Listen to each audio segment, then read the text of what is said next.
Hello, everybody. Happy Saturday. Welcome to tonight's live stream. I hope that you are all doing well. Hello to everyone in the chat. Hope you are all good. So let's get into it. My guest tonight is no stranger to the strange. He has been immersed in the world of the paranormal, the occult, conspiracies, and ufology for over 3 decades. And you may have seen him on many different paranormal mystery shows, such as Unsolved Mysteries, Ghost Stalkers, Kindred Spirits, and many, many more. Real Detroit Weekly once wrote that he is a Renaissance man whose eclecticism and open-mindedness have gained him a broad degree of recognition and respect. His weird lectures are pulling crowds across the US and beyond, and he currently co-hosts one of my favorite podcasts, What's Up Weirdo, alongside Jessica Knapik. His most recent zine covers the strange experiences of contactee Lee Childers. I hope I'm pronouncing that correctly. And it is an incredibly heartfelt, empathetic, and entertaining look at a lesser known character from that era. So, with all that being said, please give a warm welcome to John E. L. Tenney. Hello. Hello. Hi. Thank you for joining us this evening. Thanks for having me. It's exciting. And I apologize. I will tell people on the stream. When Tenney jumped in, I immediately said, "Have you heard the news?" And I broke the news to him. I'm sure that everybody else has seen that what happened at a Trump rally earlier, and I felt quite bad because I feel like I scared you a little bit. I was like, "Who's in the news?" Sat down in a chair and you're just like, unload major news story on me. Yeah, just what I do. It's just what I do. But apart from that, how are you doing? Can I call you Tenney? I know that you go by Everybody that. does. Yep. Okay, good. I'm just checking. Yes, so yes. It's one of those things that happen because there's so many people named John. That's true. And so Tenney gets me to look immediately. Tenney is like a good name, I feel. It's like one of those, like all of the greats have just like one name, they don't need like multiple names. Are you saying this because I'm of British ancestry and it's I'm just I was thinking more along the lines of, like Madonna, Cher, Teddy, gotcha. Not because it's a heavy Yorkshire name. No, I didn't even actually put that together, but it is kind of. Yeah. Anyway, how are you doing? We were tin miners back in the day. Oh, were you? Tinnies. Oh, see, I never put that together. So you look at that. I'm doing well. Okay, good. I'm doing well. I just came back from a weirdo picnic where all my weirdo friends were doing things like pin the tail on the dog man and weirdo bingo. Oh, I love that. What is this weirdo picnic? That sounds great. It's the second year. It's a bunch of friends of mine, and they just have a park. They rent it out, and they have a little barbecue, and weirdos can show up and do weird stuff with each other. Well, I mean, normal weird stuff, not creepy weird stuff. Where is that? I'm assuming that's in Michigan. Yes. Yep. Nice. Oh, that sounds really fun. I wish I had something like that near me. So start one. That's true, actually. I always think about this. So yeah, I was talking to my boyfriend about this, about like starting some sort of like 40 group or some kind of thing. But I'm always a little bit worried of like I don't know. I just worry about like starting some, because I don't know. For me, because I'm a little bit skeptical, and I know how people feel about skeptics. I'm a bit I'm like, how do I start a group of like open-minded people, but like not too open-minded. Not so open-minded that the brain falls out.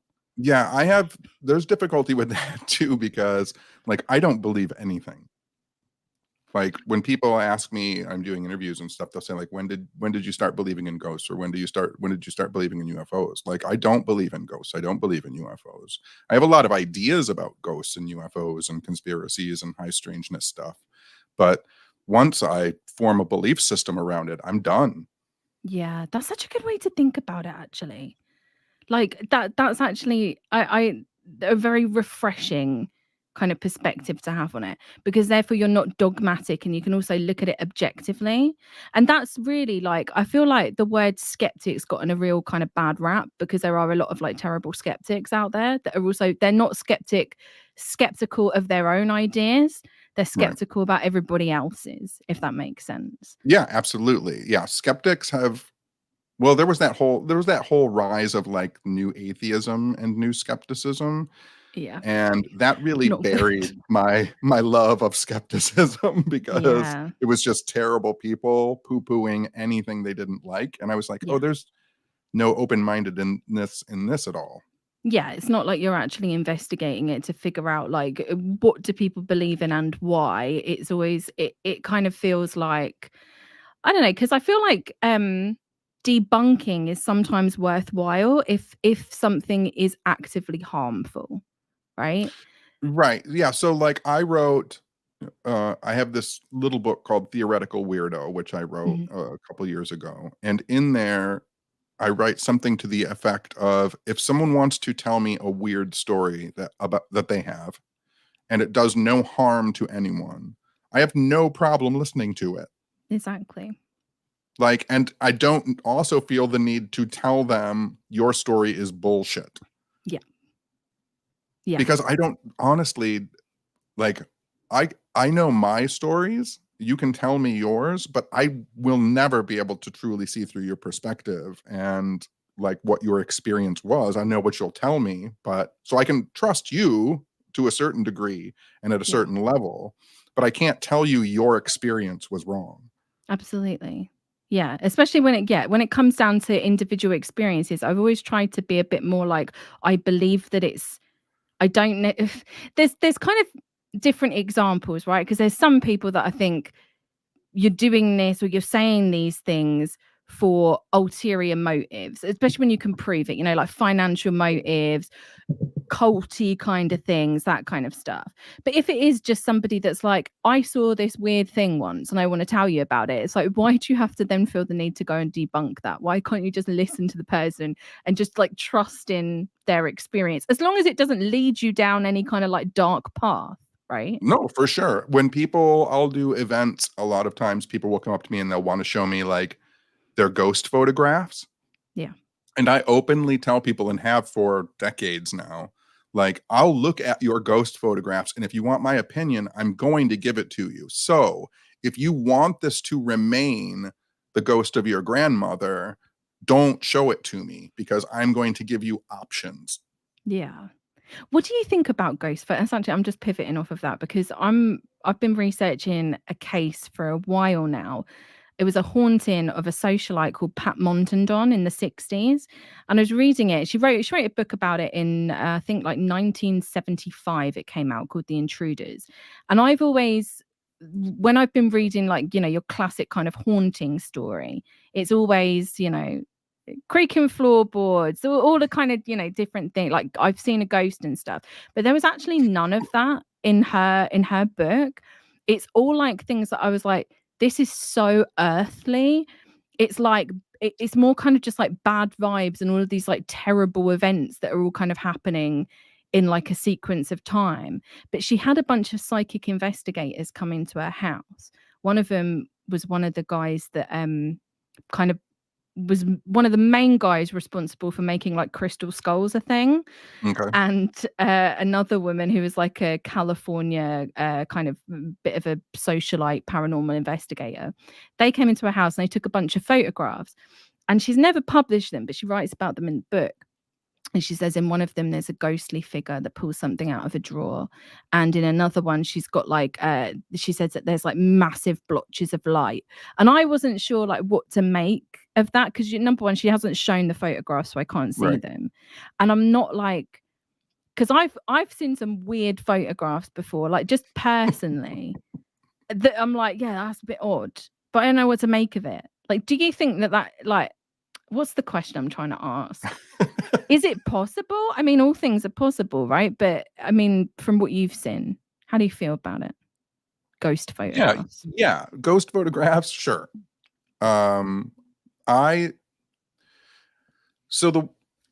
We were talking a little bit off before the stream started, and you said you were going to ask me about some of my investigation techniques and research techniques and stuff. I am still, because of my age, I'll be 53 this year. Like when I investigate, I use like analog tape and film cameras.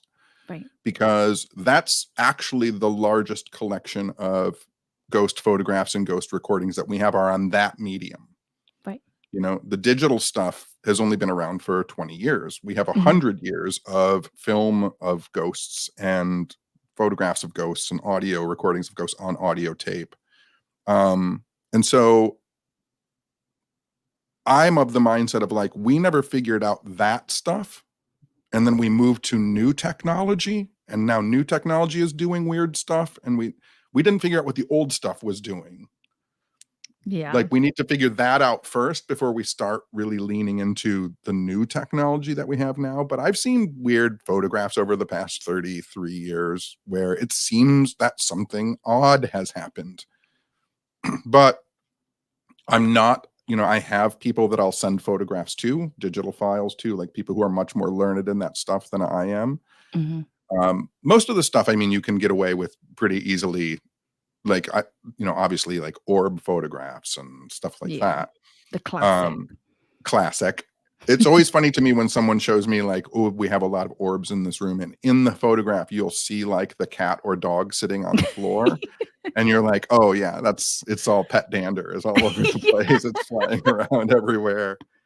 And they're like, no, it's not pet dander because it follows my cat. And I'm like, oh, yeah, no, that's pet dander. Like, it's coming off your cat as your cat walks away. Like, I remember being young, like in my teenage years, and being in a graveyard and taking photographs on like a digital camera, being like shocked at what came, all of like the little orbs. I was like, oh my God, it's ghosts everywhere. Yeah. I'm freaking myself out. So, I mean, sure, ghost photographs, sure, EVPs, sure. I just, no one's ever sat down, because scientists don't believe in anything, that it's all hokum and it's all smoke, right? No scientist has ever really done science on it. Yeah. And then the people who do, the few scientists who actually conduct experiments and do falsifiability and reproducibility are just kind of brushed off by the larger scientific community as madmen. That's true. Or madwomen. That happens quite a lot. There's one like specific photograph I can remember from my childhood. My mom, I always just popped into my head, and we're just going to go down the ghost photographs route for a second. But my mom used to work in a, I can't remember exactly what it was, but at some point it would have been like a nunnery. And she took a photograph when she left there, like when she stopped working there. She took a photograph of this house, big house, and you can see the window of the attic. Now, I'm gonna have to ask her now. This has popped into my head, but I remember her showing me this photograph as a child, and there was like a figure in the top window of the house, and it was like an outline, a very clear outline, but very like a, you know, like a classic ghostly outline in this window. To this day, I don't know whether she's like drawn it on there to like prank me, or whether or not it was actually a thing. But I remember her telling me stories of that, like that place, and taking that photograph. I don't know whether she was like pranking me. She could. Well, the other thing too, I mean, with photographs, I mean, she might be pranking you. Who knows? I tell people when I host larger investigations and people just come in, you know, for a few hours, your best photograph, your best recording, your best video of ghosts doesn't solve the mystery of ghosts. Yeah. And so like to become so tethered to it does you a disservice, because then you start getting biased. You start judging things against your best photograph, right? Yeah. And you don't know what your best photograph is. Yeah. The hardest thing, like I was saying in the beginning about not believing in ghosts or UFOs, the hardest thing that we do as researchers is walk the line between not believing and believing. Absolutely. so that we don't skew our results in the directions of those belief systems. It can be very hard sometimes, though, because I always find myself, I've got a more, I will freely admit this, I've got a more kind of conspiracy mindset. I'm always thinking there's going to be some like government fuckery somewhere down the line. So I find myself, I'm definitely like biased in that sense. Sure. That I'll always kind of, if that's an option on the table, that's the one I'm choosing every time over anything else.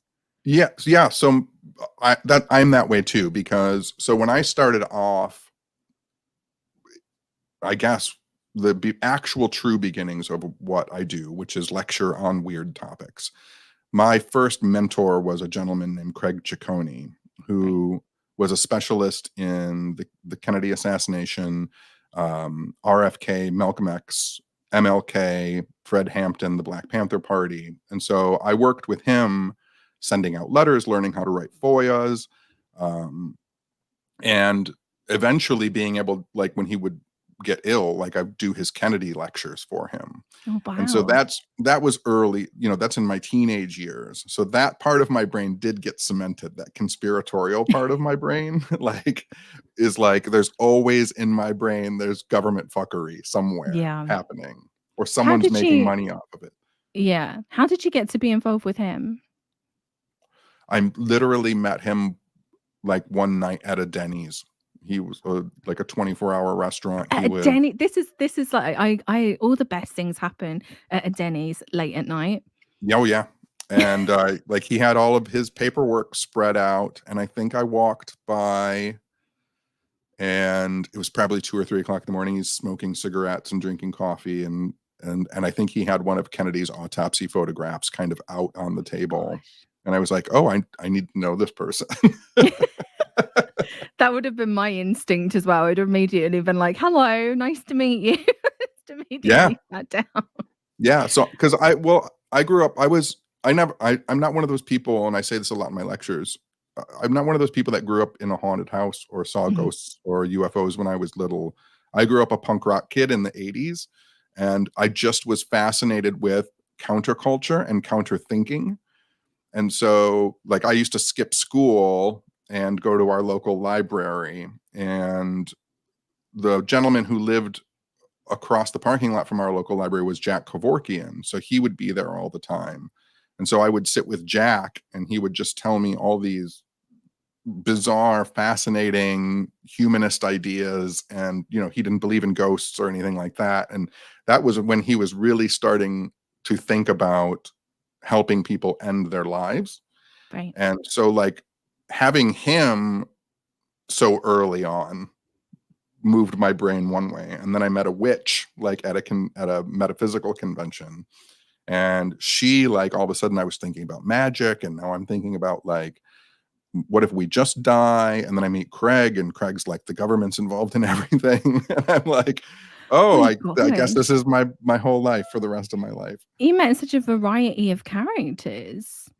You're like, I It mean, was that's it was a So I've talked to a few people, and there's one of my friends called me a node, like a contact point for strange people and strangeness. But I think it's just I was always willing. My parents were very open-minded about how I should be raised, and if I wanted to do something weird that was safe, I did it. And yeah. so that leads down all sorts of weird paths. Absolutely. I feel very like similar. I never had like a mentor or anything like that, but was definitely like more like drawn to weird topics. And then my family as well were very open. My dad was a big conspiracy guy, or still is a big conspiracy guy. So I kind of like took a lot of that from him. I think I've definitely got my conspiracy stuff from my dad. I think maybe sometimes he goes a bit further than me.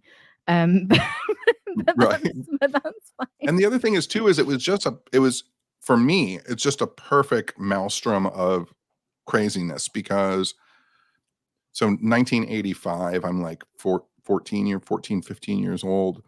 And I mean, there's so much happening in like the world of conspiracies and Mm, ufology.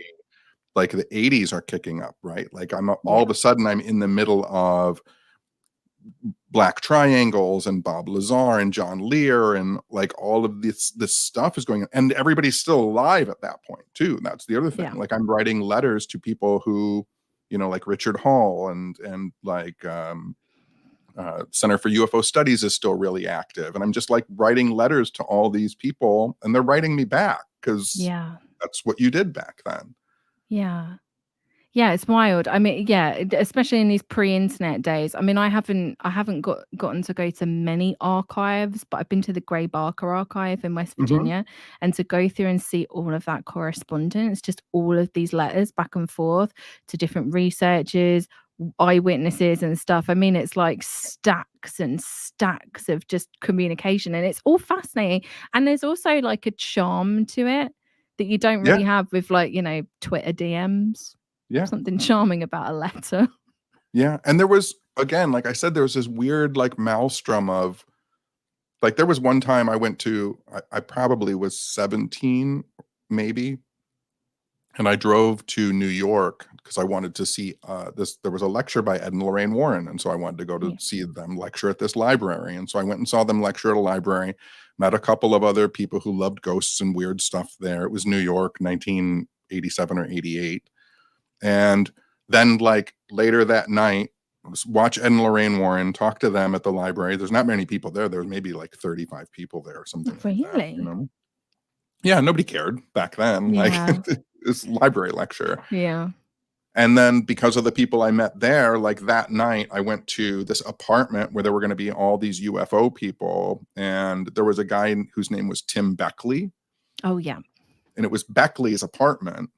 Oh, And wow. like John Keel is there and Jim Moseley is there. And I'm like, I came for Ed and Lorraine Warren, and now I'm around all these old UFO Yeah, I guys. would freak out. I would be And like, and they're all like hammered and they're just talking about like the shit that they made up, and like that's another real formative part too, right? Because it's these older people who are talking about the things that they made up, the hoaxes and that stuff that they made up, and how it's been absorbed, reprocessed, repurposed, and it has yes. become historical fact now. Yes.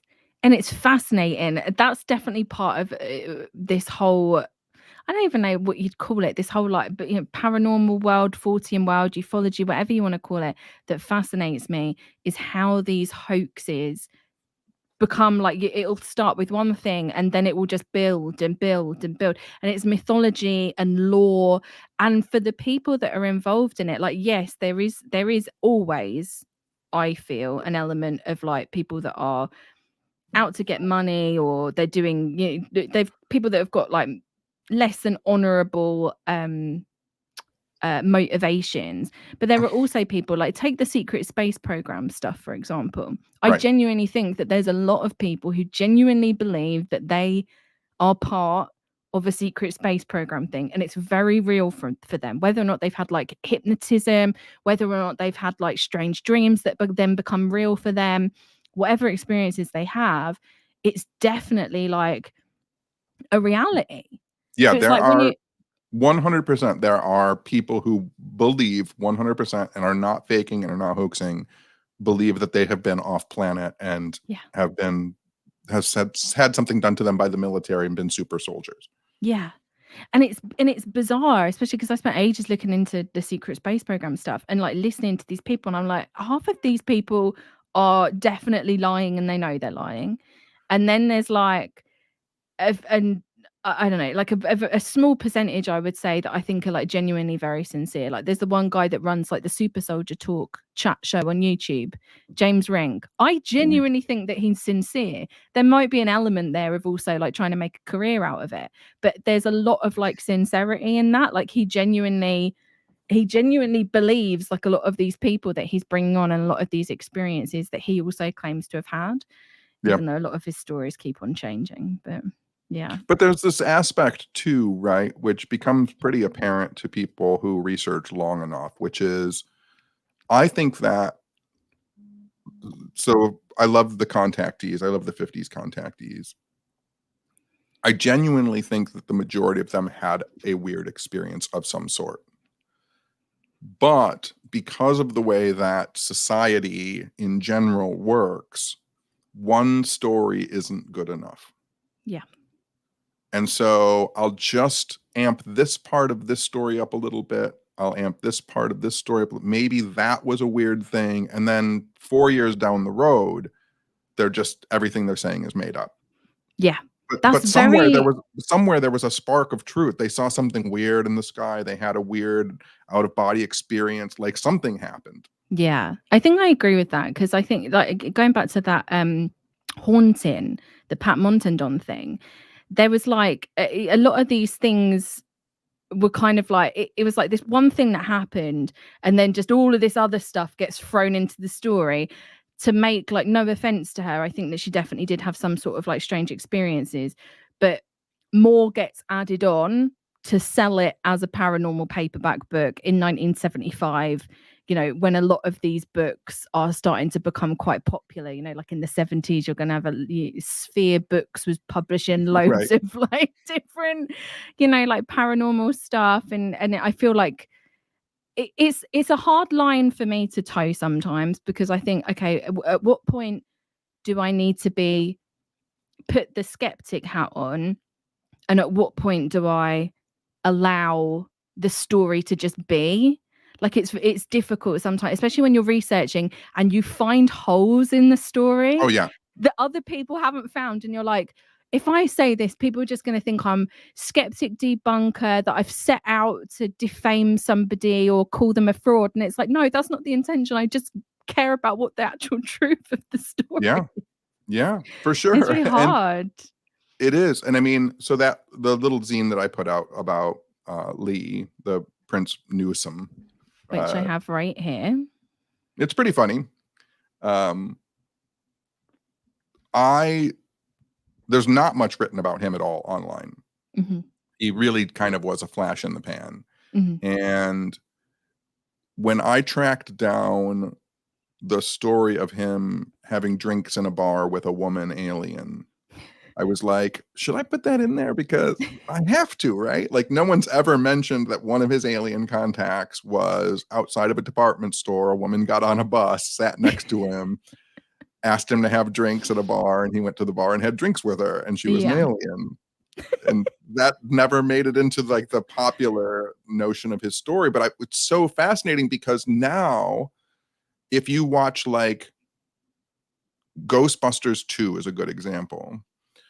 In Ghostbusters 2, Bill Murray's character is hosting like a show that has psychic people and stuff on it. And there's a woman, and she tells a story about going in a bar and having a drink with an alien. And it's like, somehow or another, did someone know about Lee's story before me? Did that just sound funny to someone that they were having drinks with an alien in a bar, so they wrote it in the script? Or like, now I'm thinking to myself, like, or is that some type of weird, like, archetype of meeting aliens while you're having food?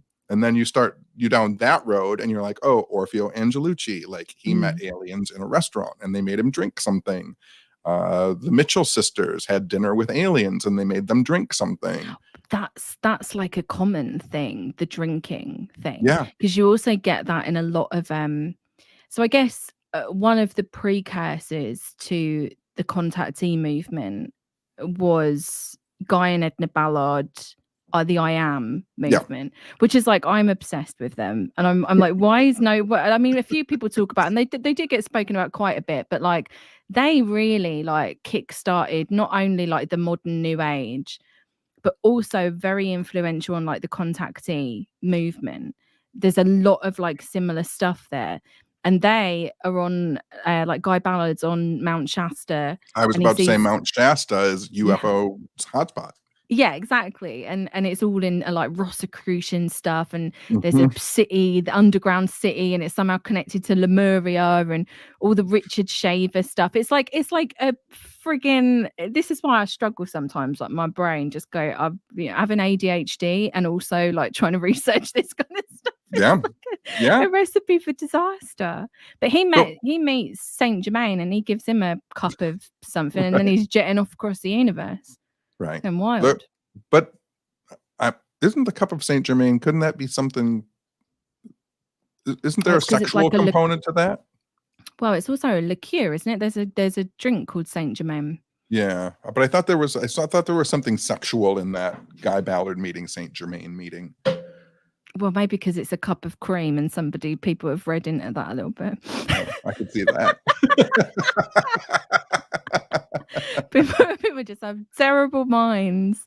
But yeah, that's that. But then also, I haven't read this myself, but whenever I bring it up, Tanner always reminds me that also goes back to like fairy lore stories of like meeting fairies and being given a drink and then being taken. And it's also like Alice in Wonderland kind of stuff. You take the potion, you're down the rabbit hole. Like it's very like, so it's all these different like fairy tales and stories and potentially things that have happened to people that all get kind of like melded, and then it's created like this big trope.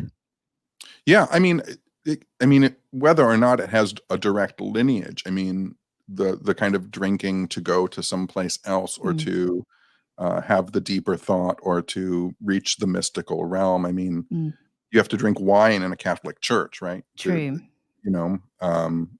The Delphic oracles, you had to drink stuff to have mystic visions. Yeah. So there's always been this connection with consuming something, taking something into you to have the larger experience. Yeah.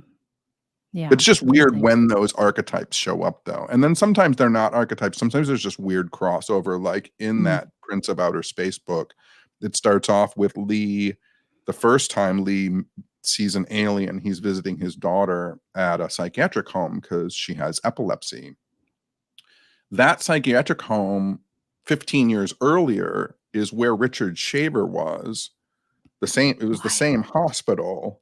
When he said he was in the caves, he was actually in that same psychiatric hospital. Oh my gosh. A decade later, Lee's daughter goes into, and Lee meets an alien at that psychiatric home. And at the time, no one knew that Shaver had been in a psychiatric home. That didn't come out until, decades and decades later. It's like a wild crossover. Do you think that that's just, is that just like a case of like how small the world is? Yeah. We think the world is just this massive, massive place, but really it's everyone's kind of weirdly connected in some way. For sure. And I mean, I can understand Shaver is living in Michigan at his time. Lee lives in Michigan at his time. How many psychiatric hospitals are there in Michigan to treat certain instances of what are probably epilepsy? Whether or not Shaver had that, he admitted himself for some reason.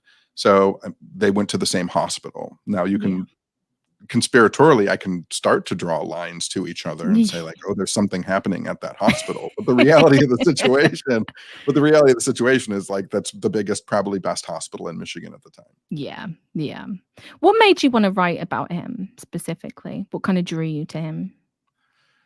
I think because I really love, first of all, nonsense. Same. I love nonsense. I love the fact that Lee never made any real money off of it, that he faded completely into obscurity, that when people talk about the contactees, they talk about, Truman and George Adamski and Orfeo Angelucci and Buck Nelson and Joe Simonton. Like Lee never gets mentioned. And I almost felt bad. Oh, like I really kind of did. I like found this guy who had this crazy story, and he somehow or another took himself around the country and told people his crazy story and then just disappeared. Yeah. And I was like, somebody should do something with him. Yeah, absolutely. Even though he did leave his family to get married to a woman who said she was from outer space. So, I mean, that's not great. But as far as I know, as far as all of the information, here's the other aspect to it. I felt bad because he had faded into obscurity. And then as far as my research could find, he wasn't a terrible person. He wasn't like a he wasn't a racist. He wasn't a Nazi. Like, he was just a guy who made up a fun story. And I was like, oh, so, because, traditionally, there's a lot of people who are fucking terrible. Yeah, that's especially when you're looking at the contactees. It's kind of rare to not come across one that hasn't got some sort of strange, unsavory view about something. Yeah, for sure. I mean, I love Buck Nelson is such a crazy story, and taking his dog to outer space, and eating on Venus and meeting the king of the moon and stuff like this is all just great nonsense that I love. But like then like a couple years ago when I found out that Buck's first books were about like the problem with the black man, like, and I was like, oh, I can't promote his weird story anymore. Yeah. And there's so much of that in like the contactee realm, which has always interested me, especially again, like not to keep banging on about it, but if you see the influence from Guy and Edna Ballard's I Am movement, which in itself was born out of William Dudley Pelley's Silver Shirt and his like whole kind of, well, his UFO religion stuff kind of came later. But Pelley's like in the background of a lot of these groups and people like George Hunt Williamson, who was very much involved in that as well. It's like that seems to be like a run-in. And then you look at the descriptions of some of like the Space Brothers and you're like, this is heading into, you know, bad territory. And I know that a lot of people have spoken about it, but it's also something that I feel like I don't know. I feel like if you're covering those kind of, you know, people that are you know, like the George Adamski, George Hunt Williamson, it almost does like history a disservice if you don't mention these unsavory elements, right? I know that for some people they can find it very difficult. It is hard sometimes to like know how to appropriately handle it. But it's like, you know, that's who they were as people, a lot of them. So it's something that should be spoken about. Yeah. The city that I live in is called Royal Oak, Michigan. And in Royal Oak, on one of our two major roads, Woodward and 12 Mile, we have an enormous church that's called Shrine of the Little Flower. Right. And everybody goes there. All the Catholics go there. They love it. It's great. It's this huge, enormous, it was at one time like the largest carved crucifixion scene in the United States. But like growing up in Royal Oak, no one talked about the fact that like it was built by this guy named Father Charles Coughlin. Right. And Coughlin was like the very first like hateful radio minister. Yeah. And very involved with like silver shirts and trying to overthrow the government. And like that all gets washed away because he built this beautiful church. And we don't talk about what a horrible person he was. And it's an important part of the story. Absolutely. Yeah, absolutely. You know, how did he amass all of the money to build that giant thing that everybody goes to? He amassed it by aligning himself with some of the worst people in history. Yeah. I feel like sometimes there's that you can get a backlash. Sometimes people I don't know, like sometimes I feel like people kind of like people aren't interested in the actual history of it. They just want to hear like it from, you know, whatever aligns with their own political beliefs. And it's like, you can't, like you said, you're doing a disservice, not only to the history, but you're also like, you're essentially whitewashing it. Like it's important to talk about all of those things. Yeah. Again, just to bring it back to like local levels, the high school that I went to was called Dondero High School. It was named after the first mayor of Royal Oak. Right. And when I was like 15 and going to high school, I didn't think too much about it. It was George Dondero High School, whatever. And then, you know, working with Craig and learning how to do research and submitting FOIA requests, like, oh, he was also a senator. And so like I FOIA'd all of the records that they had on George Dondero, this guy that they named my high school after.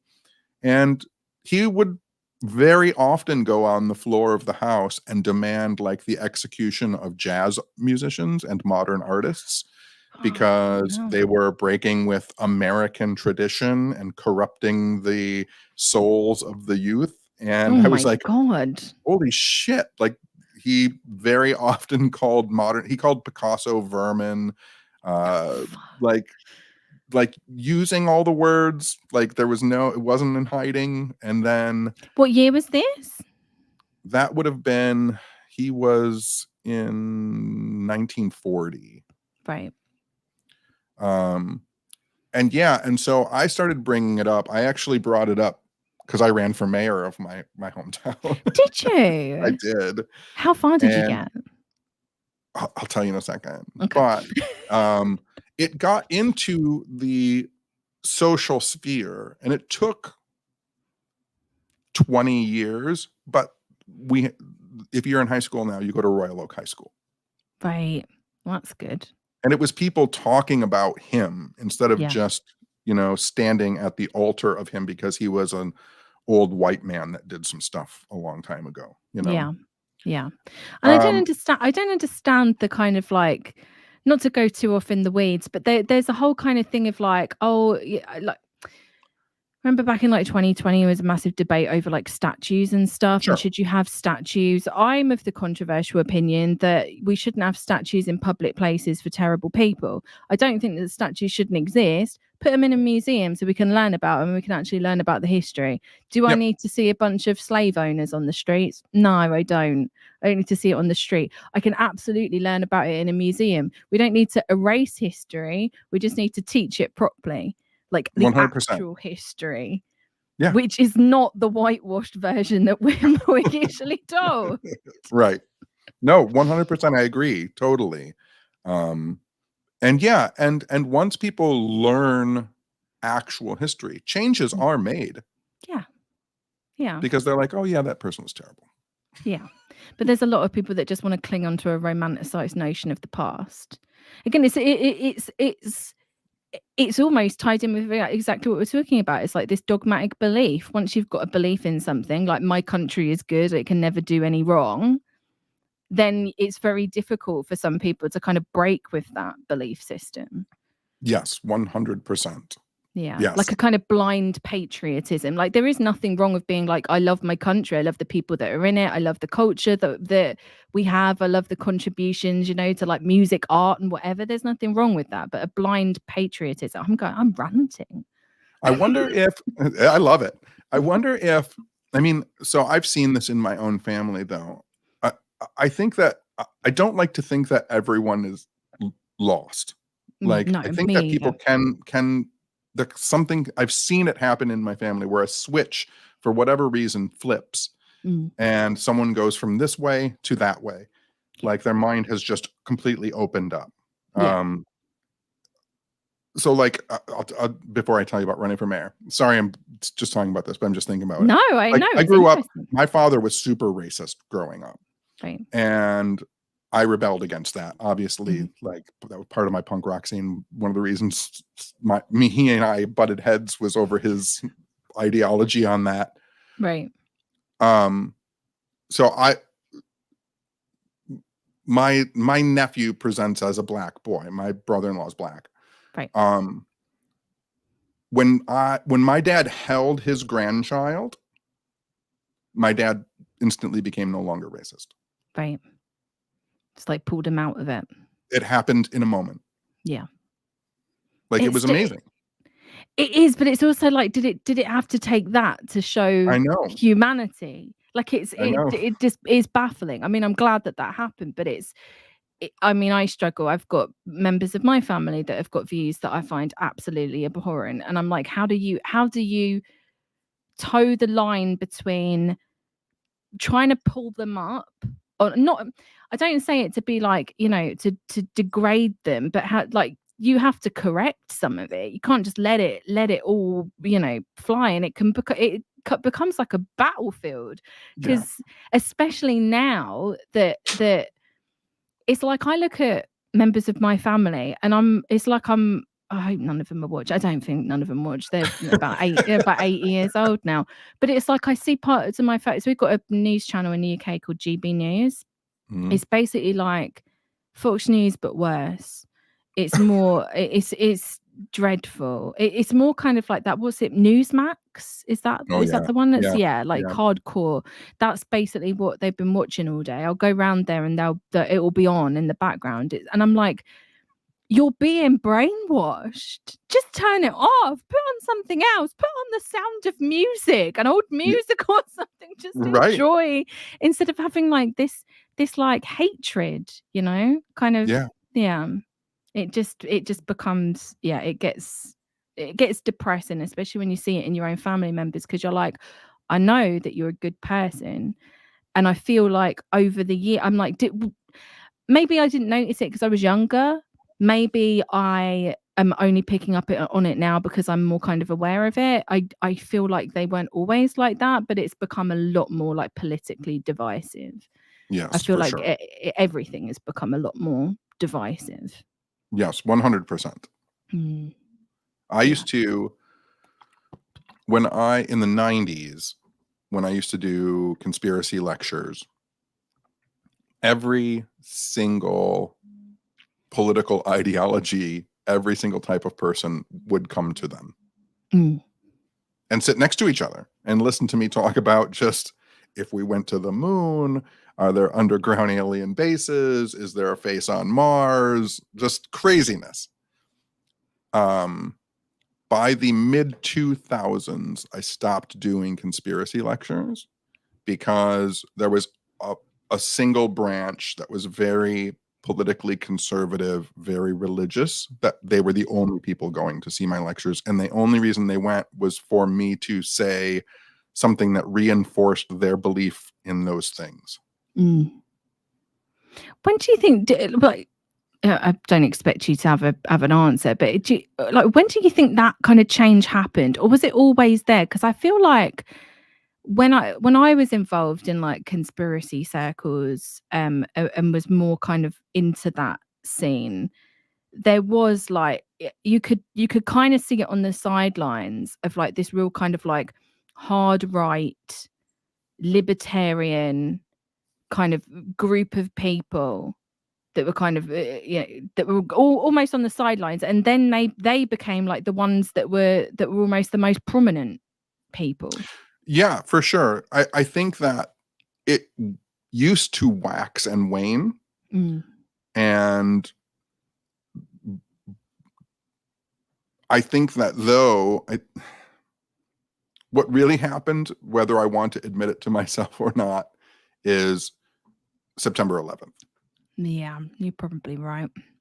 It changed everything. Mm.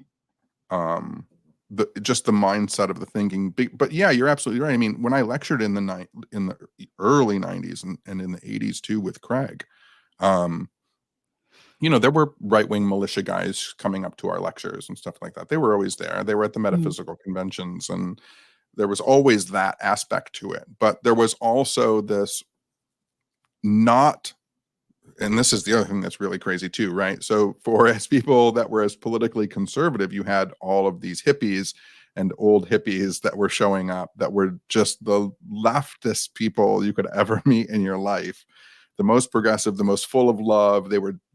But now it's even stranger because that community has been absorbed by the other side's ideologies in a lot of cases. Yeah. And this is one thing I talk about in my videos as well. And I don't mean to disparage anybody's belief system. If you believe in like new thought stuff and if it works for you, that's great. But there's definitely something there that primes you and gets you in the mindset to accept a more right-wing worldview. Because if you're saying that you can change your material conditions just with the power of your mind, then why do you need a social safety net? Because actually it's all down to the individual, and it becomes a very individualistic worldview of like, oh, it's almost like pull yourself up by your bootstraps kind Right. of ideology. And it's like there's like a point in it. There's a point where I'm like, I can see how this is helpful for people. I can see how it can be very beneficial to like listen to a lot of new thought things. Like if you're trying to pull yourself out of a rut, if you're trying to motivate yourself to do something. But there's a point there where it starts going the other way and it becomes very like victim blamey. It's like, no, actually, you're responsible for this. Oh, you've got no money, you're broke. Well, that's your fault because you didn't work hard enough and you've got all these negative thoughts in your head, and you should actually just think positively, and then all of these good things will happen to you. And it's Right. bollocks. Yeah. It's total bollocks. And it's like, this is why I struggle a lot, because I've always been interested in like new age type of stuff, tarot. Always been really interested in. I've got a big bloody crystal collection. I've been in a lot of different things in that kind of sphere. My issue, I guess, is when it becomes like how do I phrase it? It's like yes, you can have all of this spiritual stuff, but you still live in like the material world, and there are things here that we need to do to make this world better for everybody, not just yourself, not just doing this inner work on yourself. It just becomes very self-obsessed, and it lends itself really well to that right-wing ideology. Yeah, I didn't go to any churches my whole life so I had a heart attack when I was 18, and Really? yeah, Oh my and gosh. obviously they got me back. But I kind of after that and the recovery after that, I kind of started searching, do I want to go to church? Do I want to find a church? Do I want to find a belief system like to Mhm. help me through this? And I ended up at a new age church, and it was great. The gentleman who ran it again became like a mentor. Like I would go and have Sunday breakfasts with him, and we would discuss things. And there was a lot of typical new thought, prosperity stuff wrapped Yeah. in it. But the reason I found it so kind of enlightening to me was there was never an aspect that you are in it alone, that your community and the people around you, and there's going to be situations that you don't have control of. And like that's so when he passed away and the church was taken over, it became a new thought church, like straight up. Like he was gone, so he no longer had control of it. Mhm. They actually ended up we didn't have there was no minister there for a couple of years. They just kind of had speakers come in and talk. But eventually Marianne Williamson took it over. Oh, great. And she always put, yeah, she's an interesting character. I haven't really looked into her that much, or like A Course in Miracles and all that kind of stuff. There's just too much to look into sometimes. I think this Yeah. is a good comment that Rory says. For them, their witchiness is about the internal self, but the common views is for the external world. It's like I think you can do all of that good stuff. You know, like I'm like, you know, love a bit of like self-motivation to get yourself going, and positive thinking. I absolutely do believe it can be helpful for some people, but that can't be it. There has to be like safety nets for people. And I just think from my experience, people that I've known in my life that have gone down these rabbit holes. I had a friend that's very much, very much into this kind of stuff, and became, or was and still is, very kind of hard right in their views. And it's kind of that was one of the things that kind of got me researching this whole world, was trying to figure out like how can you be that and also be like hard right wing. And I thought at first I thought they didn't compute, but then the more I researched, I was like, no, it actually does compute quite well. I Yeah. don't necessarily think that everybody goes into it, you know, expecting to end up in a you know, different political ideology, but it definitely happens. Yeah. And I mean, talking about witchiness and communism, like, so like I have a magical practice. I practice my own form of magic and I love it. And it's a little bit of my motivator, but something I've talked about with my friends and I've talked about it before. So like when I say magical practice, um, so like I make my bed every morning. It's just part of my daily ritual, right? Mhm. And at some point, and this is probably back in the early 2000s, at some point, I was working at the time, yeah, so this would have been 2003. I was working at a homeless shelter in Detroit. And I came home and I was making my bed that morning and I was thinking about all of the people who didn't have beds and who didn't have safe places to sleep. And I realized like my arms were up in the air because I was flapping the bed sheets out, right? And I was making all these weird motions while I was making my bed. And I realized, oh, so this can be a magical ritual that I do every day, where while I'm making my bed, I can think about how lucky I am to have a bed, how privileged I am to have a safe place to sleep, that there are people out there who need help, and one of the things that I can do is help them. Mm. And that becomes a very powerful magical practice, and it's just making your bed. Yeah. But Yeah, then I you have to don't. go out and do the work too, right? Like I was Yeah. also then going to the homeless shelter and helping people, But that's a lot of people don't want to do the second part. Right. They just want to do the first part. Right. They just want to do the first part, like just kind of like will it into action. And it's like, no, but that's an interesting point because like that's like a real kind of spiritual practice, right? Because you're almost like setting an intention. Yeah. Like with what you said, like your ritual. And that's an interesting way to think about like just like magic and stuff like that in general. Like it can be something very simple like that. Yeah. So I can tell you right now, right? Like I have my grandfather and we're having just a chat, right? So like I have my grandfather's, he was a woodworker. I have his old wooden level, right? And it sits on my windowsill next to my bed. So like the first thing I do when I wake up in the morning, I make sure the bubble is in the center. And then I know like, okay, everything's still working correct. The universe is still working correctly. And then I get up, I go downstairs, I start the coffee, I go back upstairs, I make my bed, I have that little moment. I come back downstairs, and then I have a shelf, and on the shelf upstairs, a different shelf, I have all the pictures of like my mom, my dad, my grandma, grandpa, ancestors, relatives, whatever. And when I go back and the coffee's done, like I pour 2 cups, and then I take one upstairs and I set it on the shelf with all the pictures. And I take just a moment and I say, this is in my head, I don't say it out loud, but I say, for all of you that were good, I'm going to make you proud. And for all of you that were bad, I'm going to be better.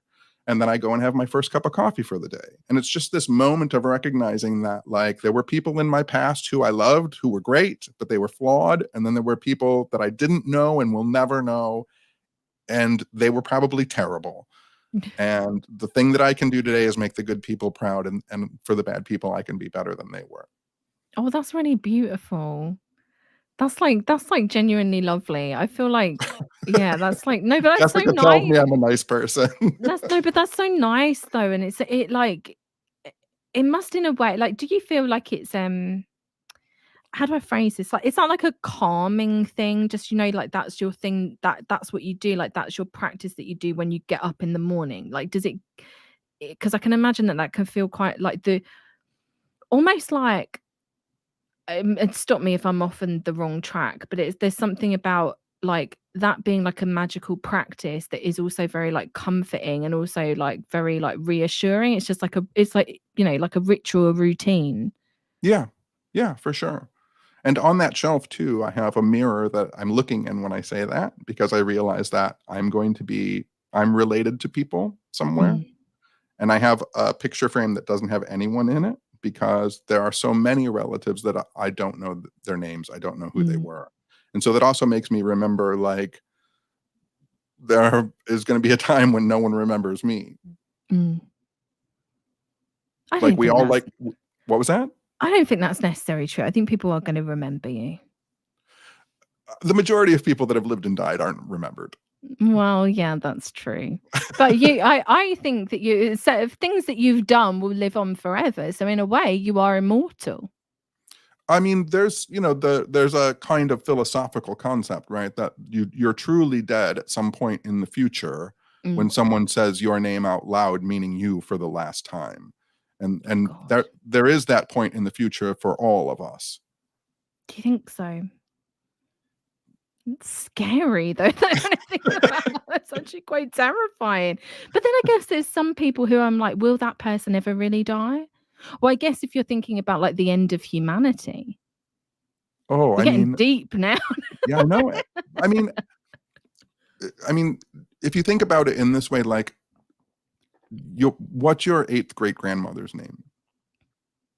Oh God, not a clue. No, of course not. She's gone. Literally not a clue.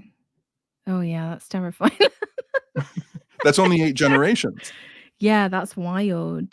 But do you think that there's something about now living in the digital age that's not that's less likely to happen. We've got a No. record of everything. No. One really? bad electromagnetic storm and it's all gone. Oh God. Dude, this is why we need to bring letter writing back. Yeah. At least we'll have a record of that. That's wild to think. But it also like, brings you back, like that recognition in me every morning also makes me understand like how important this day is. Right? And to do something in it, not just for me, but for the people around me. Yeah. And it doesn't have to be big. No. It can just be smiling at someone or telling them their hair looks nice. It could be as simple as like you see some litter on the floor outside in your community where you live and you go put it in the trash instead of walking past it. Like it can be as simple as that. Or it can be as, going to your local food bank or doing something like that, which probably a lot of more of us should do that. Yeah. Find one of those little outside neighborhood libraries and put a book in it instead of taking one out. Do you know what? We don't actually really have those here. I think you get them in like bigger cities here, but like around where I live in like a very kind of like a not necessarily a small town, but it's not like the biggest town. I haven't seen one of them. And I was thinking, how do I build one of those and put it outside my house? Because I kind of want to do that. You know what you can do? And some people are starting to do it here because they just don't have the ability to build them. But Emily, I don't know what it's like in your country, but there used to be newspaper boxes all over the place. We don't have those in. You don't have newspaper boxes? No, not as far as I've seen. No, none of them. Well, here what people are doing is they're going to the old where the newspapers were at. And behind them in the like parking lots, they'll have like 500 old newspaper boxes and they're just redecorating them and putting them in the front lawn. Oh, that's so cool. I always stop at every single one that I see whenever I go for a walk. And Tanner will back me up at this because he gets annoyed every time I stop at one. He's like, you're not going to find anything in there. Why you keep looking at it? I'm like, you never know. I'm expecting to open it and find like a first edition Jacques Vallée book or something. I never do. It's always like kids' books. You never know. Mine has some weird stuff in it. Yeah. Then I've got to think, if I do build one, set it up outside my house, what am I going to put in it? Because I'm not going to want to let any of the books behind me go. It'll be my mum reads a lot of like she reads a lot of fiction. All of mine are like non-fiction. So maybe I would fill it up with that. Who knows? And then you can't ever really take a picture of it and post it anywhere because then people will know where you live. Yeah, that's true. That is true. All these things you've got to think about. Yeah. Yeah, I don't want people knowing where I live. I've already probably said too much. I'm worried. I get worried sometimes. I'm like, God. I've had people show up at my house. This was a question I was going to ask you actually, and it will link into like, and we'll go back to you running for mayor in a bit. We're going all over the place. And it will link into the podcast that you do with Jessica. But I was going to ask you about like parasocial relationships and like, because that has become I'm not kidding you. I'm not saying this just because you're a guest on the show. That has become my favorite podcast to listen to when I go out for a walk. Cause I'm like, I literally feel like I'm hanging out with two friends. And I wonder, because it does feel like that for the listener, that it feels like you're part of a friends group, you're overhearing conversation. Do you ever get like these kind of parasocial relationships, maybe things that have like overstepped the line a little bit, where you're like, hang on a second, we're not actually, I don't know who you are, but people feel like they know you because of the podcast? Yes, but Jessica and I love having friends.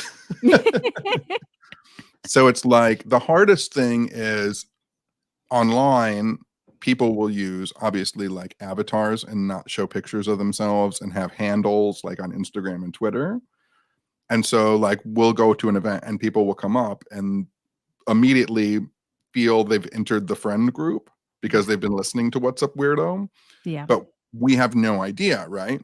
So then, but once they say like, oh, I'm like King Lion of the Hill 466 or whatever, we're like, oh, it's you. And then there's like hugs and then there's like laughter because we genuinely like people. So that stuff isn't problematic. What's problematic is like being on television is where people have shown up at my house after lectures. People have followed me home. so that you get weird mail. Someone paid one of those services to find out my address, and then she would send me like dirty t-shirts that she had worn so I could smell her.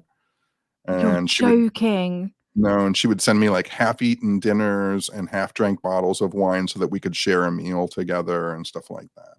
Oh no. Was that recent, or was that like... That was probably 5 years ago. And did you have to do anything to like get it to stop? Unfortunately, you don't have to say. no, unfortunately she passed away. Right. So it was stopped, obviously it was obviously somebody that was dealing with like, because that's not normal behavior. Right. But I did Gosh, have a that's so woman. I did have a intense. woman follow me home from a lecture, and I came home, changed clothes, went out to the bar, came back from the bar at like 3:00 in the morning, and she was sitting on my front porch. And I said, "Do I know you?" And she said, "Oh, I was at your lecture, and I had some stories I wanted to tell you. So I followed you home, but then you left. So I've just been waiting for you." Now my lecture ended at like 8, so I had left so she had been out there probably since 9:00, just sitting on my front porch. And then I said, "Well, this is my home. You can't be here. Like, if you want to set up a date, like we can meet somewhere and you can tell me your story." And she immediately just like a switch flipped, and she was like, "Do you know how fucking long I've waited out here, you fucker, you asshole, blah." And she started screaming. It's 3:00 in the morning in my neighborhood. And so I just Oh had to call the my police, and they God. took her away. That's just like, and that's insane to me, because you are very like open and approachable, like in a normal sense. Like if someone wanted to email you or contact you through social media or talk to you privately at an event, like that, you are a very approachable person. So there would have been a multiple ways to have contacted you, like in a Yeah. legit sense. Yes. That's horrifying. It wasn't great.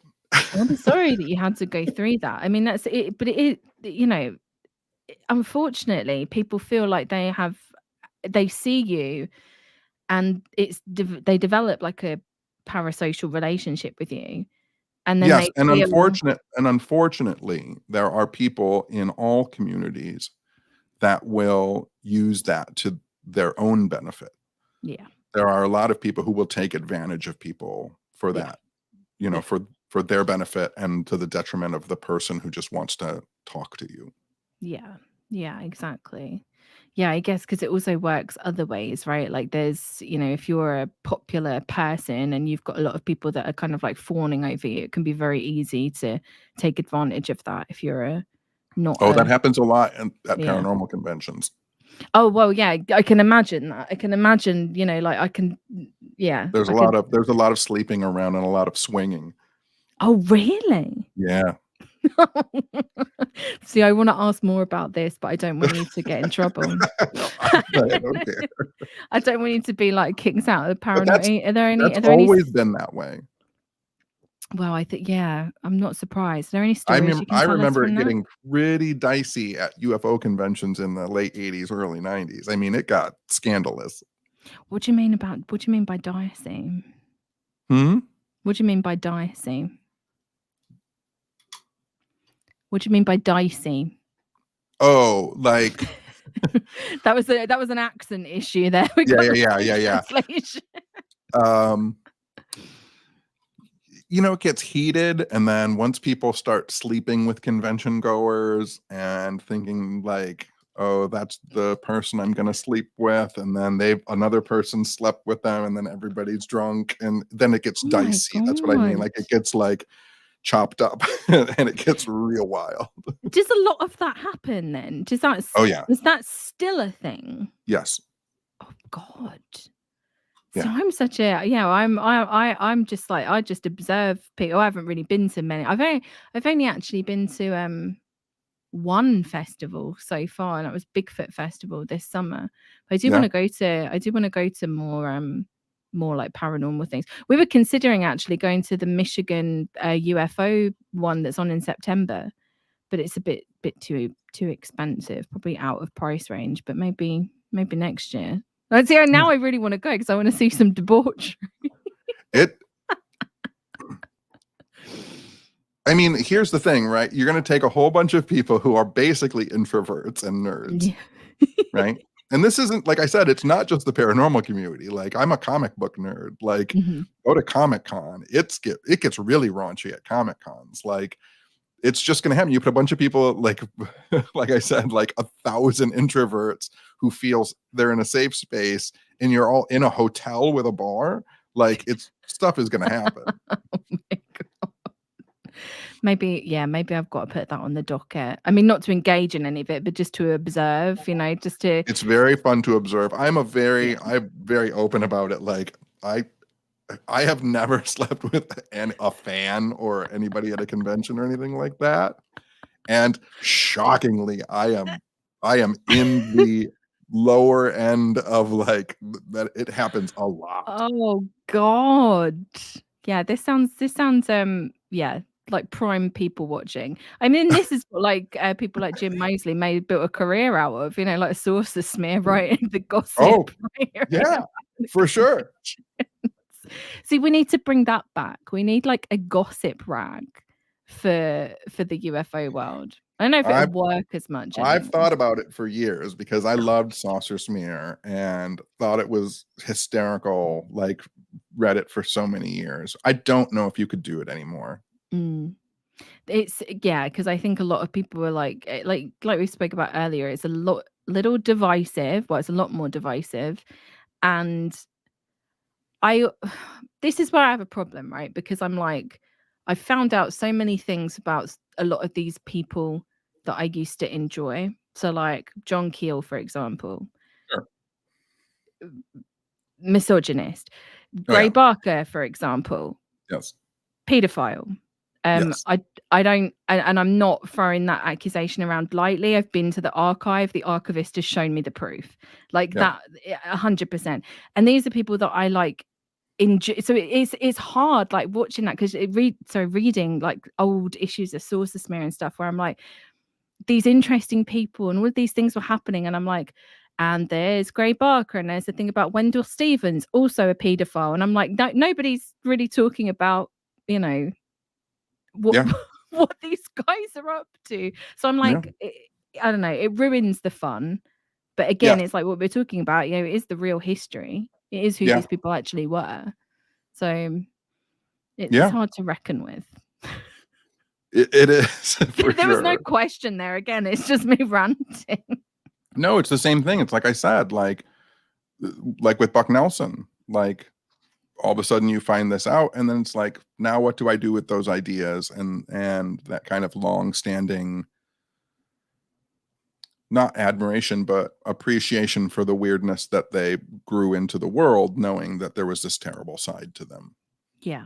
And I find that for me is the most difficult with like Gray Barker, because he's responsible for a lot of these stories that I find infinitely fascinating, and I find his life infinitely fascinating, but I also have to like be very clear about who he was, especially when you've got like an archivist who has spent like the past God knows how long researching all of this, has access to like his criminal records and has access to things in his archive. It's like, there was, for example, I'm ranting here, and I will try and share it somewhere, but there was a letter in the Gray Barker archive that a UFO experiencer, and he was young, he was like 14 or something. I can't remember the exact details. Maybe Tanner will remember and remind me. But he basically wrote to Gray Barker, and he said like how old he was and whatever. And Gray Barker essentially replies saying, oh, like, so happy to hear, or like something like very like, oh, you're so young, we should meet up. Like, happy to hear that you're a teenager, that's very interesting to me, we should meet up. Like, it's just, and you're reading it, you're like, oh my God. And there was a lot more proof of it in like letters and things that he had there. So it's hard when I'm then like reading story, you know, his involvement in stuff like Flatwoods, for example, and the Philadelphia experiment and Yep. all of that kind of stuff, and going through the rest of his archive and reading these letters he's communicated with all of these other different people.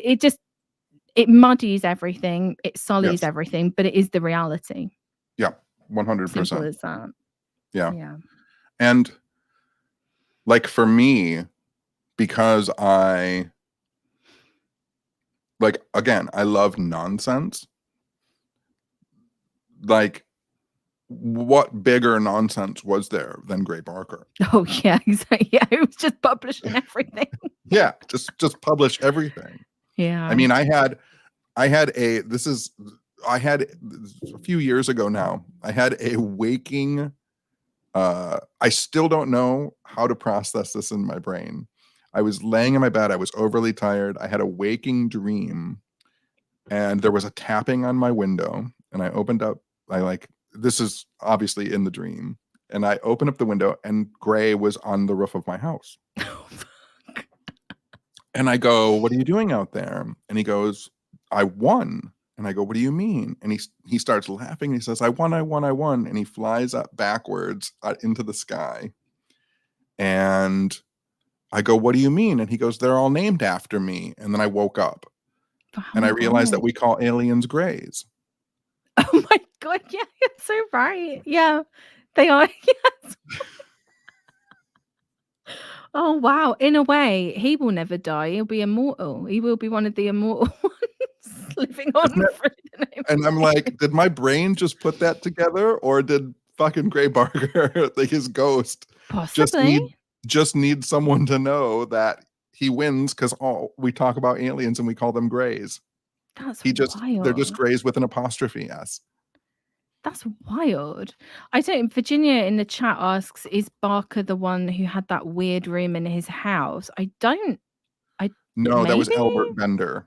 Okay, there we go. Albert They Bender were had, again very connected. yeah, Albert Bender had the Room of Horrors, which was just like he had cut out pictures of Frankenstein and hung them in his room and had a bunch of Halloween decorations. Which is again like that would have appealed very much to Gray Barker because he was like a big movie guy. He was like a movie programmer in Clarksburg, did like loads of like horror. I don't know if he actually did horror stuff, whether it was more kind of on the like he distributed B-movie all side. movies that were back then. Yeah. The I think it was Mosley who actually talks about, because Barker and Hynek didn't get along.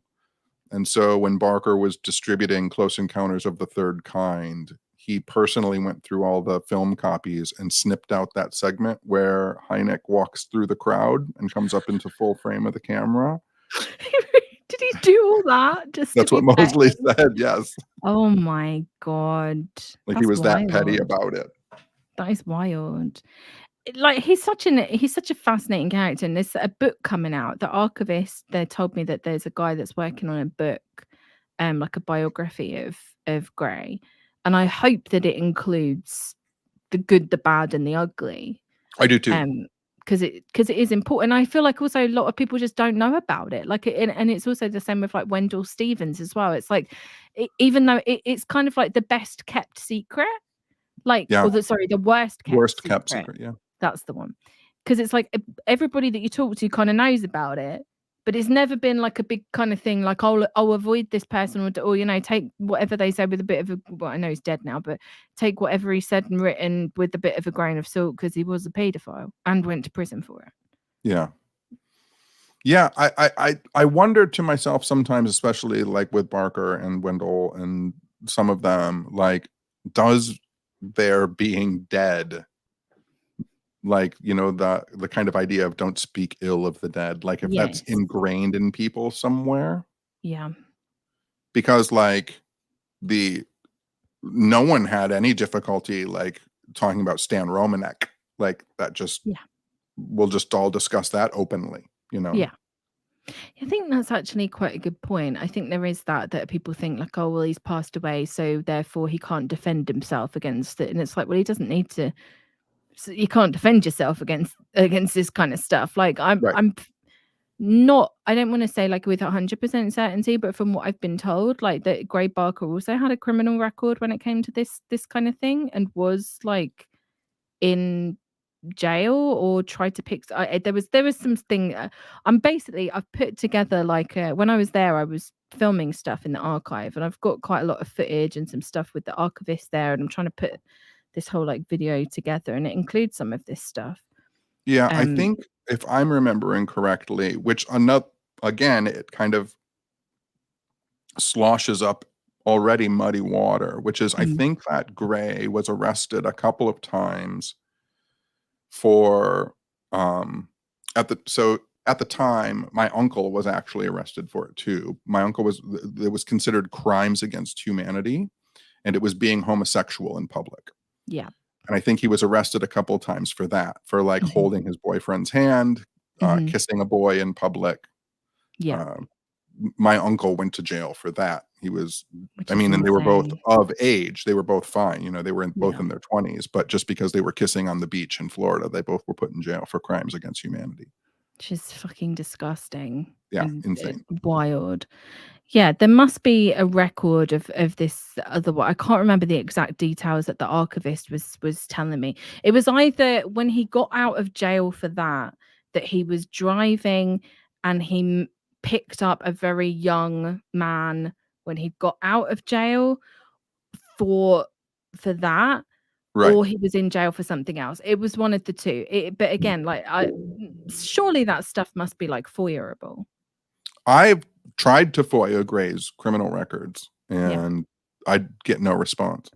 Yeah, which is wild. I mean, I guess maybe that it's so far, like, look, in the They past should that have it. I mean, I FOIA stuff from the 1920s and 30s all the yeah, time and get it. yeah, I often wonder if it's just because it's such a small community, like, you know, the local police might have it and just keep it under wraps, or might have lost it, and the state really doesn't keep a copy of it because it was local, you know, law enforcement. Like, I don't know. see, Tanner's reminded me, is in jail for contributing to the delinquency of a minor, whatever that means. Like as you said and rightly pointed out, a lot of these charges, criminal charges, are a little bit grey in themselves because of the era that we're talking about. Yeah. And some of it is just like you said, like holding hands with another man could have got you in jail back then. So it's like having to find out exactly what those charges are. But I would assume that the archivist would know. So it could be you could be, and yes, they're all grey. Not to keep beating a dead horse. Again, it's like I guess maybe sometimes it doesn't, like, maybe irks the wrong word, but sometimes I just think like, why isn't anyone talking about this? Yeah, I don't know. I really don't. Like, you know,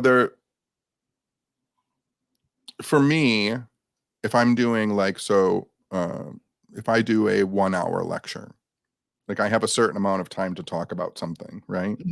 And so in the past, I would spend 7 or 8 minutes on Buck Nelson and talking about him. Now I just don't talk about him because the 7 minutes leads to also another 7 minutes of explaining that he was a terrible person. That's going to burn 14 minutes out of my hour. Yeah. So I'd rather just not talk about him at all. Yeah. Unless I just say like something as simple as like, I used to talk about Buck Nelson, but he was a racist, so I don't anymore. Yeah. Which is quite simplistic. Yeah. Out of all of the contactees from that era, who do you think is your favorite? Like, apart from Lee? The Mitchell sisters. The Mitchell sisters. Am I familiar with them? I don't know. Refresh my made memory. famous by Gray Barker. Oh, really? Another one. Yeah. Yeah, they wrote a little book called that was published by Saucerian Press. Called "We Met the Space People." Two sisters, I think they were in Montana, who met aliens one day and then met them again for lunch, and then were taken on their spaceship and flown all around and given fine foods and fine dining and wine and taken to other That planets. sounds lovely. Yeah. And again, their story completely harmless, no ulterior motives or messages. And then again, just kind of, they published that book, which I think their book was it was one of those like Saussurian pamphlets. Like I think it was only about 40 or 50 pages long. Mhm. And, you know, within 2 or 3 years, they're just off the map again. And I love the sisters, right? They each write their own perspective of what happened during the events. And that's kind of, I Right. love that, seeing it through two different eyes. So you're kind of reading the same story. So yeah, I think I do. I think I do. The Mitchell And sisters. Look them up. They're interesting. And then they completely fell off the radar. And obviously they were in their 20s when they had their contactee story. Then they got married and their names changed. This is in the 50s. So everybody, again, lost where they were. They just couldn't be found. And then they had a third sister who didn't have any alien contact. And when she died, they were mentioned with their original maiden names in the obituary. So I tracked them back and then found them, but they had both passed by that time. I need to read up on them. Tanner asked us, do you know Cosmic Ray? He talked about the Mitchell sisters I at the don't know conference. Cosmic Ray. Because he's got a bunch of books where he says that he's been well, I can't really figure out whether or not he's been a Venus or not, or whether or not he's just a fan of the contactees. Cosmic Ray, is it Cosmic Ray Keller or something like that? He's like he's on a lot of like UFO circuits. He seems like a nice guy. He seems like one of the kind of like a modern ufologist that's very interested in like the contactee era. He's got like 3 books. And they're I'll have to quite, look him up because I'm not familiar. yeah, look him up. He's quite an interesting character. The Mitchell sisters, one of the things that I found that no one, so they had that one book that was published and that was all anybody had about them. I tracked down through my archive work. I have a typed transcript from one of their lectures that I put out. And in it, one of the sisters gives the exact location of like where the ufonauts live on Earth. Like she gives the Earth coordinate points Oh, to them. wow. And that's really interesting for her to do. Like it's somewhere in France. I mapped Right. it out. It's somewhere in France. And I thought, oh, that's kind of lovely too. Like they just want to go to France. That's where they are. Yeah. Maybe you've got to go and visit. Maybe I should. We'll take everybody to where the aliens live in France. That's it. Yeah, you need to do a What's Up Weirdo podcast meetup there at those exact coordinates. So how do you feel? Let's talk a little bit about modern ufology, because I'm interested in your thoughts on like the current kind of landscape. Yeah, it's all terrible. Summed up in 3 words. Do you want to expand on that a little bit? It's no fun. There's no nonsense. It's all terrible. The majority of them are terrible people. There's no fun involved whatsoever. It's really boring. It's 35 minutes every day of people arguing over the initials of a group that may or may not have existed. Is it AASWAP? Is it ASWPA? Was it the AAPRSW when it was the AAPRS? Like, it's just fucking boring. It is boring. I agree. It's kind of lost its sparkle. There's a few like new contactees though. You know, you've got people like Angeli.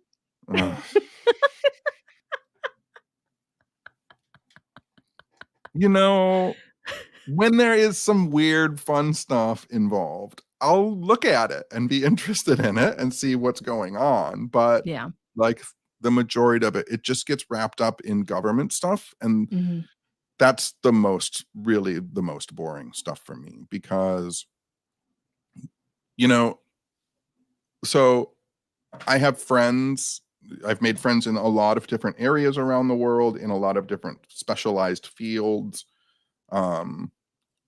And so like when someone says, I can't talk about it because I have an NDA with the government, right? So if you have an NDA with the government, you cannot say you have an NDA with the government. Like that's covered in your NDA. Yeah.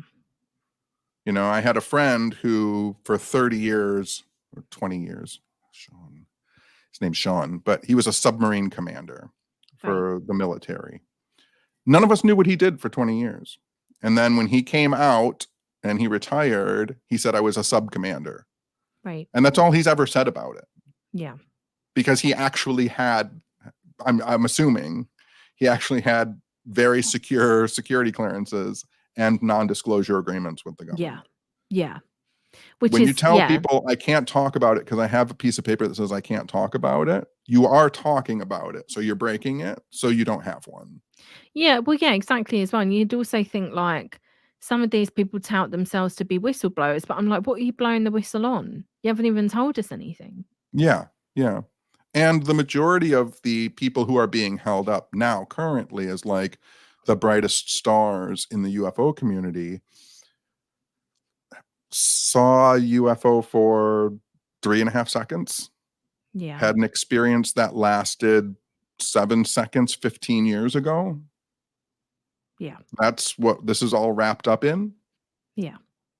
Well, and a lot of it as well, I think it with a lot of these kind of like the go fast video, the gimbal, all of that kind of stuff, I think is very likely to be military craft versus anything else because of the scenarios that these people are in, and these people are like military who are having the sightings. So it's very, it's like, well, you're obviously seeing something that, and also like it's yes, it could be like tech that they weren't aware of, but it also can be, and I'm not saying this to discount their experiences, but like eyes playing tricks on you. You think it's moving way faster than it actually is because they're like, oh, it was doing these maneuvers that couldn't be possible at all, and it's like, well, first of all, that's what you think is possible, so you're already kind of closed off to the possibility that the military has something more.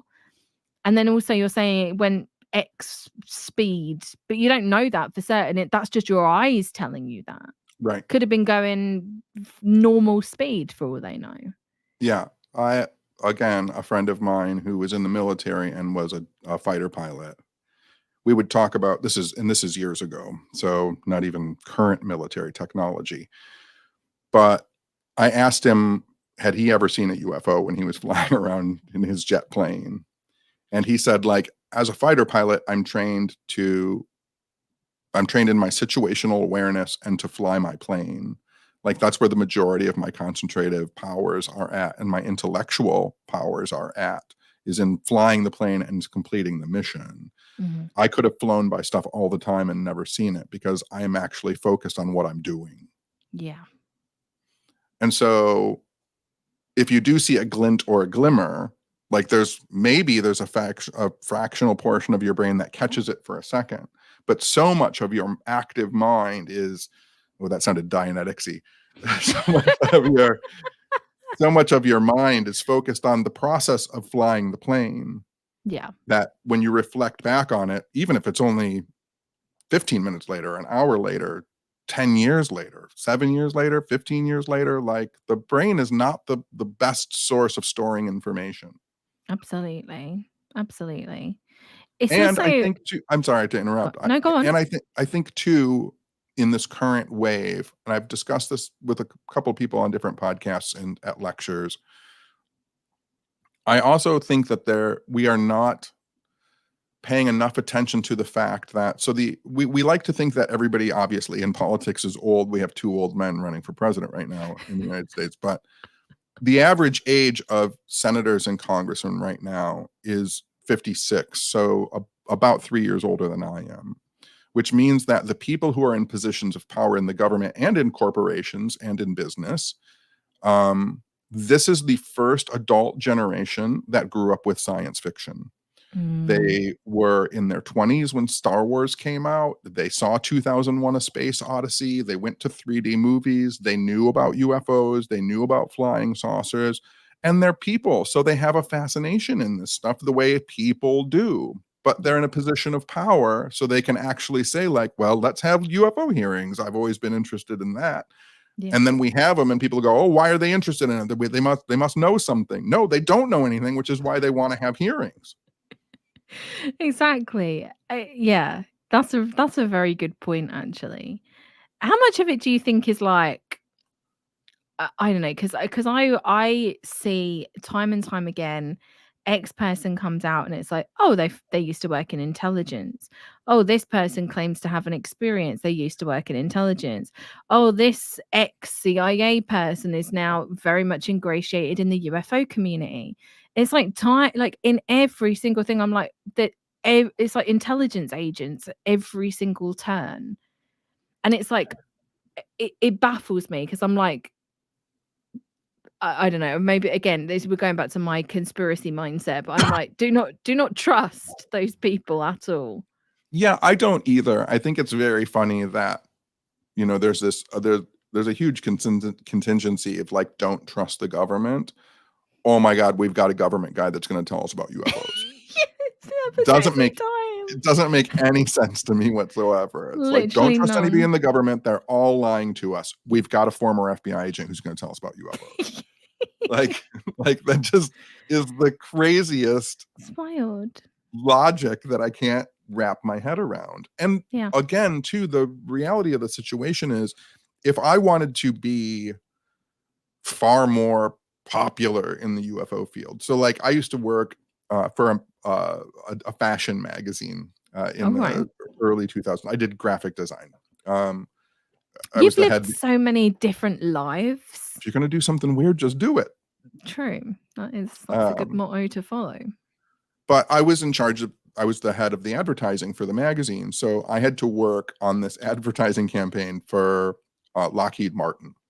Right. And it was creating all this internal material that they were going to use in their corporation warehouses and stuff like that. And I was under contract with them and had like a no-speak contract for the stuff that I was doing for them. Right. If I wanted to, I could tell people that I'm a former Lockheed Martin contractor. Yeah. Yeah. I could pitch myself as that. That's wild. Right? And so how many people are doing that, where like they had to go and pick someone up once from like Boeing, and they're like, oh, I worked chauffeur services for Boeing. Or just pencil pushing in an office somewhere. And so then you retire out or you leave because you're unhappy sitting at your desk in your cubicle all day long. And you're like, fuck, I'm going to tell a UFO story. And I've worked for the past 6 years, shredding paper at the CIA. Like I can get a book out of this. Yeah, that's interesting actually. Cause do you think that the people that do that, they see a lot of like money being made in this field, and they think, okay, I can cash in on this like 6 months that I spent doing, like something like that. Like I had a contract for graphic design. I'm going to say I'm a Lockheed contractor and come out with this fantastical UFO story to make money. I don't think that anyone thinks like long term, like I'm going to become a millionaire off of this. Mm-hmm. I think like most people are like, how do I get through this year? Yeah, it's true.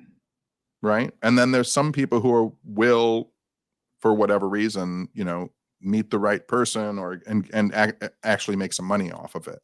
But I think the reality of the situation is most people are like, I mean, I know tons of, whether it's, I can't tell you how many psychics I've known in the past 30 years who were like super psychics and on the circuit and going to conventions. And they did that for like 5 years and made some money off of it and lived for 5 years. And they're not fucking psychics anymore. Yeah. Then they never were. They were just grifting for a little bit. But I mean, not grifting. They were just making their money like however they could eat. I guess that's the interesting thing as well. And maybe why I'm just like hypothesizing here. This isn't like a fleshed out argument, and people might disagree with me. Because that'd be a reason why it's more kind of prominent in America. You've got a real kind of lack of like a safety net, healthcare, all of that kind of stuff. You're really only a few steps away from I think that's poverty. A lot yeah, of I think that's people. a really good point. So you're Yeah. like motivated, you're like, and that's exactly what you said. Like you're still kind of grifting in a way, but you're really just trying to put some food on the table. And you're like, what's the quickest way that I can do it? I'll make up a fake UFO story. I'll get on the circuit. People invite. I could maybe get a book out of it. I could do, it's yeah. If you're like most people, like if let's just take, I won't say any shows in particular, but like a lot of documentaries and paranormal based television shows are like talking head shows, right? Where they'll just have like, and we'll show some stock footage of the pyramids, and now we'll cut to this guy, right? And then we'll cut to this lady, and then we'll cut to this person, and then we'll cut to this person, right? Like that's not a lot of money, but every time you do one of those shows, you can make a couple grand. Like if you do 2 of those a month, that's $4,000. In a year, that's $40,000. Like that's not bad. Yeah, exactly. When it's like people like well, not going to name names, but there's a lot of people who I think are in it for financial reasons versus any real kind of reason. I will name Nick Pope for one. I think is a guy that's in it for financial reasons versus anything else. I think he might have started off with good intentions, but I think that he gets this is his career. I don't necessarily think I don't understand. I'll tell you what, Emily, I don't understand. Pope is one of the people. There are a handful of people that I cannot fucking believe are still doing this. like there were times in the 90s where I was like, okay, they're fucking gone. Good. And then like they come back around and I'm like, how did they fucking get back here? I thought for sure 100% hand on heart to the elders, whatever, if there's anything in the sky. I 100% believed by like 1996, I was never going to hear Bob Lazar's name again. Like, okay, we're done. It's over. He didn't do anything. It was all hokum smokum. He's gone. And then, nope, there he is again. Fuck, he's got a new documentary? What's going on? He's on tour? Jesus Christ. It's wild, isn't it? And it's like, crazy. Linda Moulton Howe's had a successful career for her entire life. Yeah. Selling, not even really like the fun type of nonsense, Linda Moulton Howe. She goes down some dark routes. I'll tell you what, when we were talking about Gray and you were saying he will print anything, in that sense, Linda is the new Gray. Oh yeah, she is, isn't it? Earthfiles.com. Print anything will go on there. Like anything. the guy you want extraterrestrial prison camps and time traveling wizards trained by the CIA, it's going to be there. Yeah, the guy that I covered it a little bit in like one of the Hoaxes videos, but he basically got in contact with her and he used it was the Apollo 20, the fake Alternative 3. No, not Alternative 3, Apollo 20. It was like a fake moon mission that didn't happen, and somebody made like a video of it, totally fake, but it was like really well done.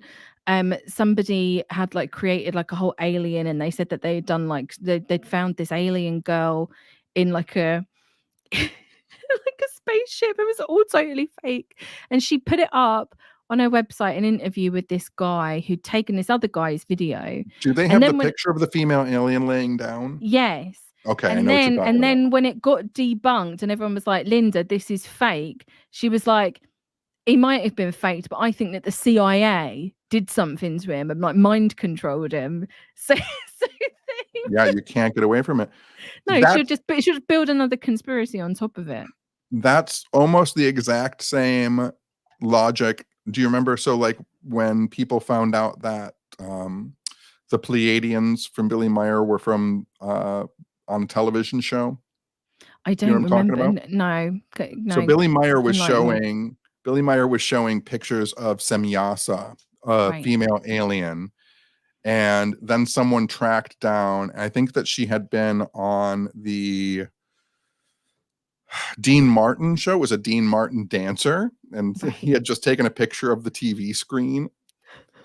And so people were like, oh, this is the dancer from the Dean Martin show. And Billy Meyer was like, oh, so the government must have taken the negatives and replaced them with these from, and they're like, nope. People are like, you didn't notice? Like, it's not the pic. It's, well, they look really similar. This is the thing that annoys me sometimes. I'm like, why did I have to be born with honesty as like a trait? You know, like feeling like I have to be honest to a fault, because we could be making mad money right now. Oh yeah.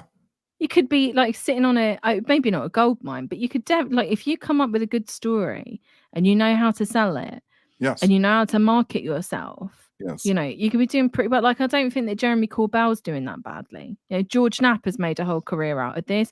Linda Moulton Howe has. Nick Pope is at every bloody big UFO conference, and he's on all of the TV shows. He's making money out of it. These people are making money. Yeah. So like when people say things like, oh, there's no grifting, I don't see much grifting, I'm like, you need to get your eyes checked. Well, and there is money to be made, but again, like I said, like it might not be a big chunk. Yeah. But if you, I mean, I've done enough conferences to know that some of the big names at paranormal UFO conferences, Bigfoot conventions, like paranormal conventions, some people demand from 10 to 15,000 for an appearance fee. Insane. So if you do 10 of those a year, if you do 5, you've made $60,000 or $70,000 that year. Yeah, for a couple of speaking arrangements. Yeah, and you get free flight, and you get, you know, transport, hotel, food. Yeah. Everybody fawns over you. If you have a book, you can probably sell a couple hundred copies of your book at $20 a piece. Yeah, like there is money there. Yeah, there absolutely is. And there's especially money if you can wrap it up in spirituality and start selling courses to people. Like, take David Wilcock, for example. Oh, for sure. In Corey Good's deposition tapes, he was saying that I can't even remember how much it was, like $2 million that David Wilcock made on just one course. Oh, I thought it was more than that. Yeah, maybe it was. I thought it was like 12. Yeah, something ridiculous. It's crazy money. And then all of the money that he then gets for Gaia, all of the money he gets from books. Yep. Bradley says it's 4 million. 4 million off one course. That's one course. Yeah. Knowing how to package up bullshit. Knowing how to sell bullshit. It's like wild. It's insane. I just always look at David Wilcock as like he just boggles the mind, because I watch him and I'm like, how does anybody listen to this and believe it? But I mean, so it's like, but that's the thing, right? Like there was, I don't know how much people believed it. It seemed a little different, but in the 90s and late 80s, mid 80s, like we all watched it too, but none of us really believed it. You know, like it was fun. It was this weird guy is talking about this weird shit. And then if they asked you for $100, you'd go, I'm not fucking paying $100 for more of that. Now people are like, oh, can I give you 200? Yeah. Yeah. It's nuts. And then you see other people doing similar things. Like, did you ever see, I know that sometimes you talk about like cults and New Thought and stuff like that, but like, didn't Matthew McConaughey try to do that too? He had like a whole thing. I remember seeing like live streams of him, but he tried to like remarket himself as like some sort of like, not exactly like New Thought, but the kind of like the kind of self-help that starts to like veer down that route. Yeah. Yeah. So and for like for like 150, huh? Did he do a course?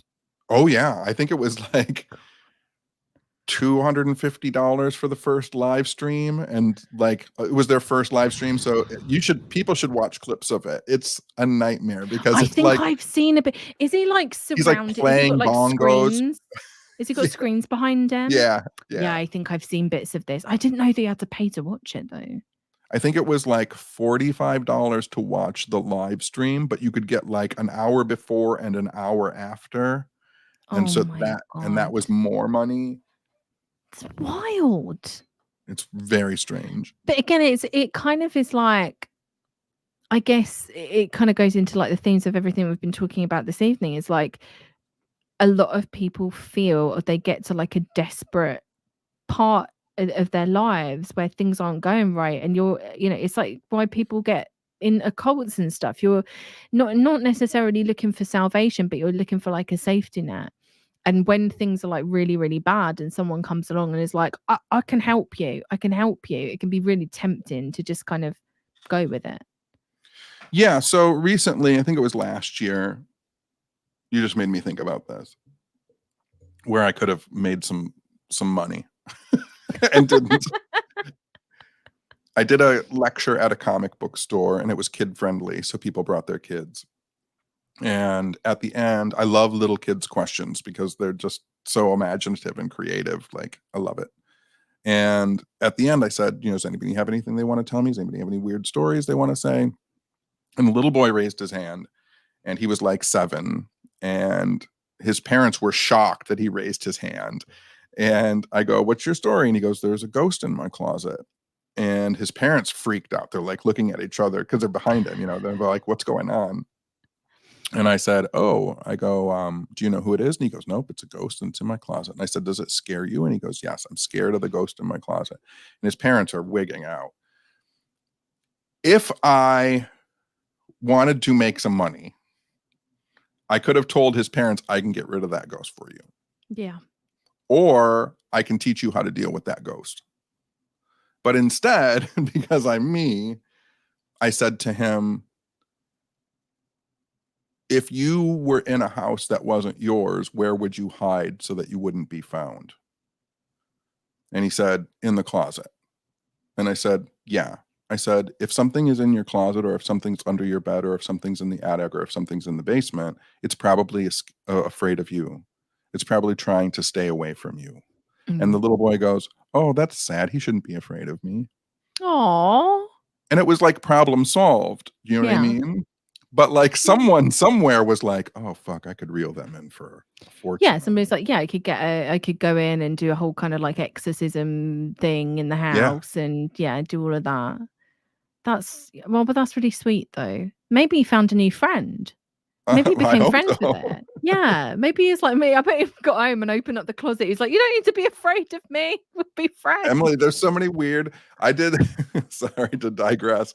I did this convention one time, and a wife came up to me. She was with her husband, and she started telling me about the ghost in their house, and she could hear it. And she's female because she could hear the high heels walking on the wood floor. And it started ever since her and her husband started going to marriage counseling, because they sleep in different bedrooms now. And they think they've awoken this female spirit. And the husband is giving me like eyes like this, like, and I realize he's sneaking a woman in the house every night. Oh, this is kind of like Borley Rectory. That And was a bit like that.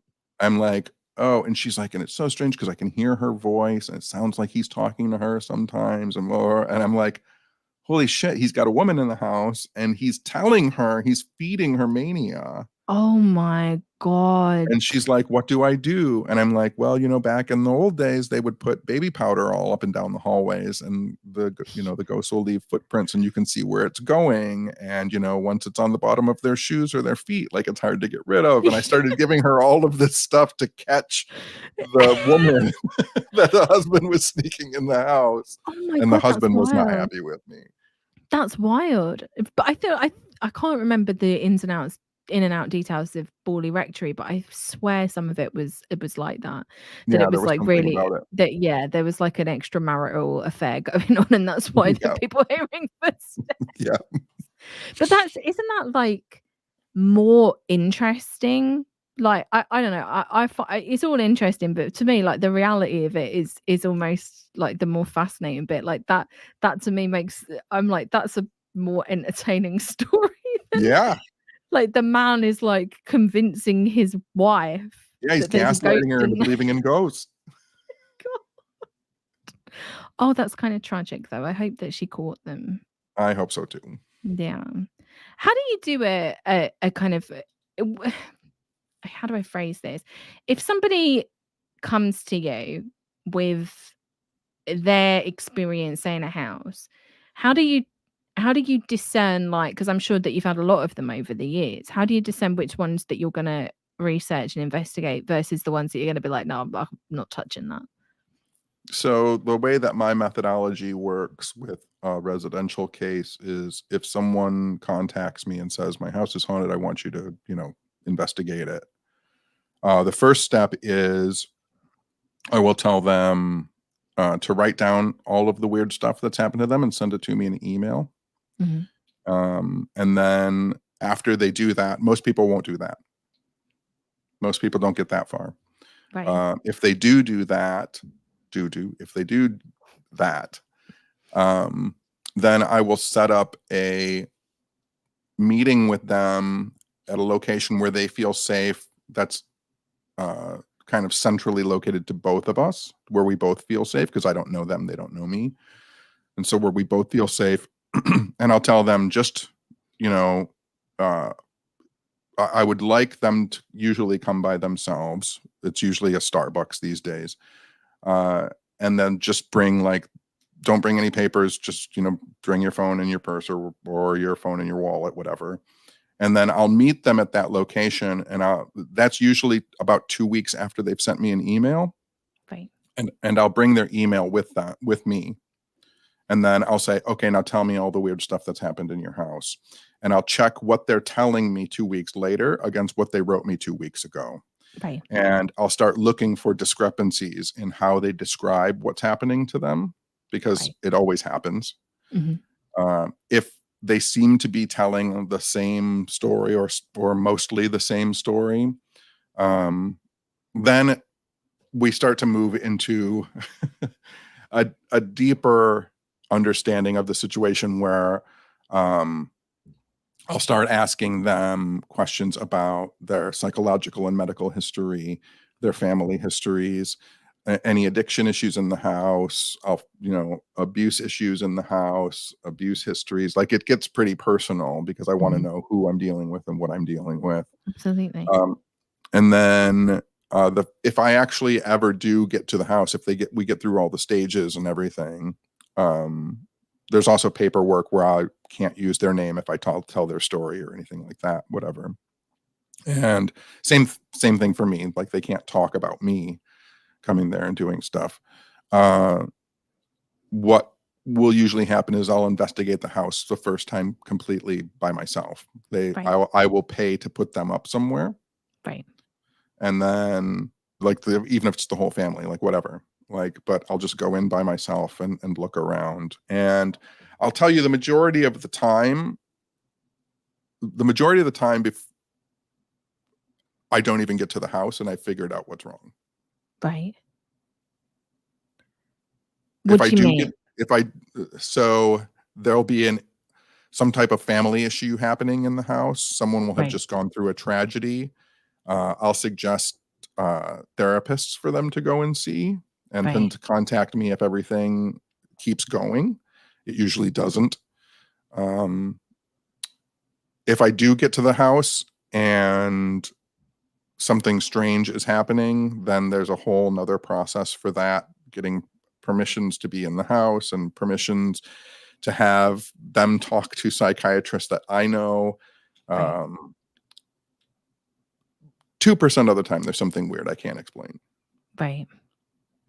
But most of the time it's like, do you think it's, I'm trying to phrase this like sensitively, so I'm just a bit worried that I'm going to phrase it wrong. But is it like mental health issues that could be causing this, like Yes. thinking that something's going on? Yes. Right. Because that's where, again, that's because I think because it's very fresh in my head because I've just been working on the video. But that's what I think, even though I'm not an expert, from reading this story of this haunting from this Pat Montandon woman in San Francisco, because she has all of these like really traumatic things happen all in a row. And it's not like she describes the house as like it's got a bad vibe, or it's like cold in places, and all of these things are happening because it's like an evil that's kind of come into her life. Whereas I'm reading it going, these are all like really extremely traumatizing things that have all happened in quite quick succession, that like anybody would be having a mental break at this point, you know. Like your home gets broken into, you've got a high profile lawsuit, you were married to friggin' Melvin Belli for like a hot minute and then had to get divorced from him. Like Right. all of these things, I'm like, girl, you're having a crazy time right now. Like I'm not sure if you're being haunted or whether or not you're experiencing like extreme trauma from all of these things that you've been going through. Yeah. One of the people in chat asked like an example of one of the 2%. And Bradley pointed out, I used to have a podcast called Realm of the Weird where I talked about like the 13 weirdest things that I experienced. And one of them was a home that had been recently bought, and the husband and the wife were getting bad vibes out of a room in the upstairs.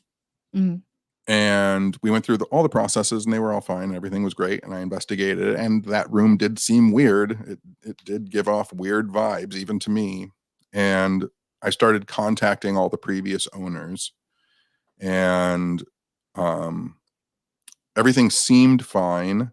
There was one family where only the eldest daughter was someone I could get in contact with, and she didn't care much about ghosts or anything like that. Like she didn't want to talk about stuff.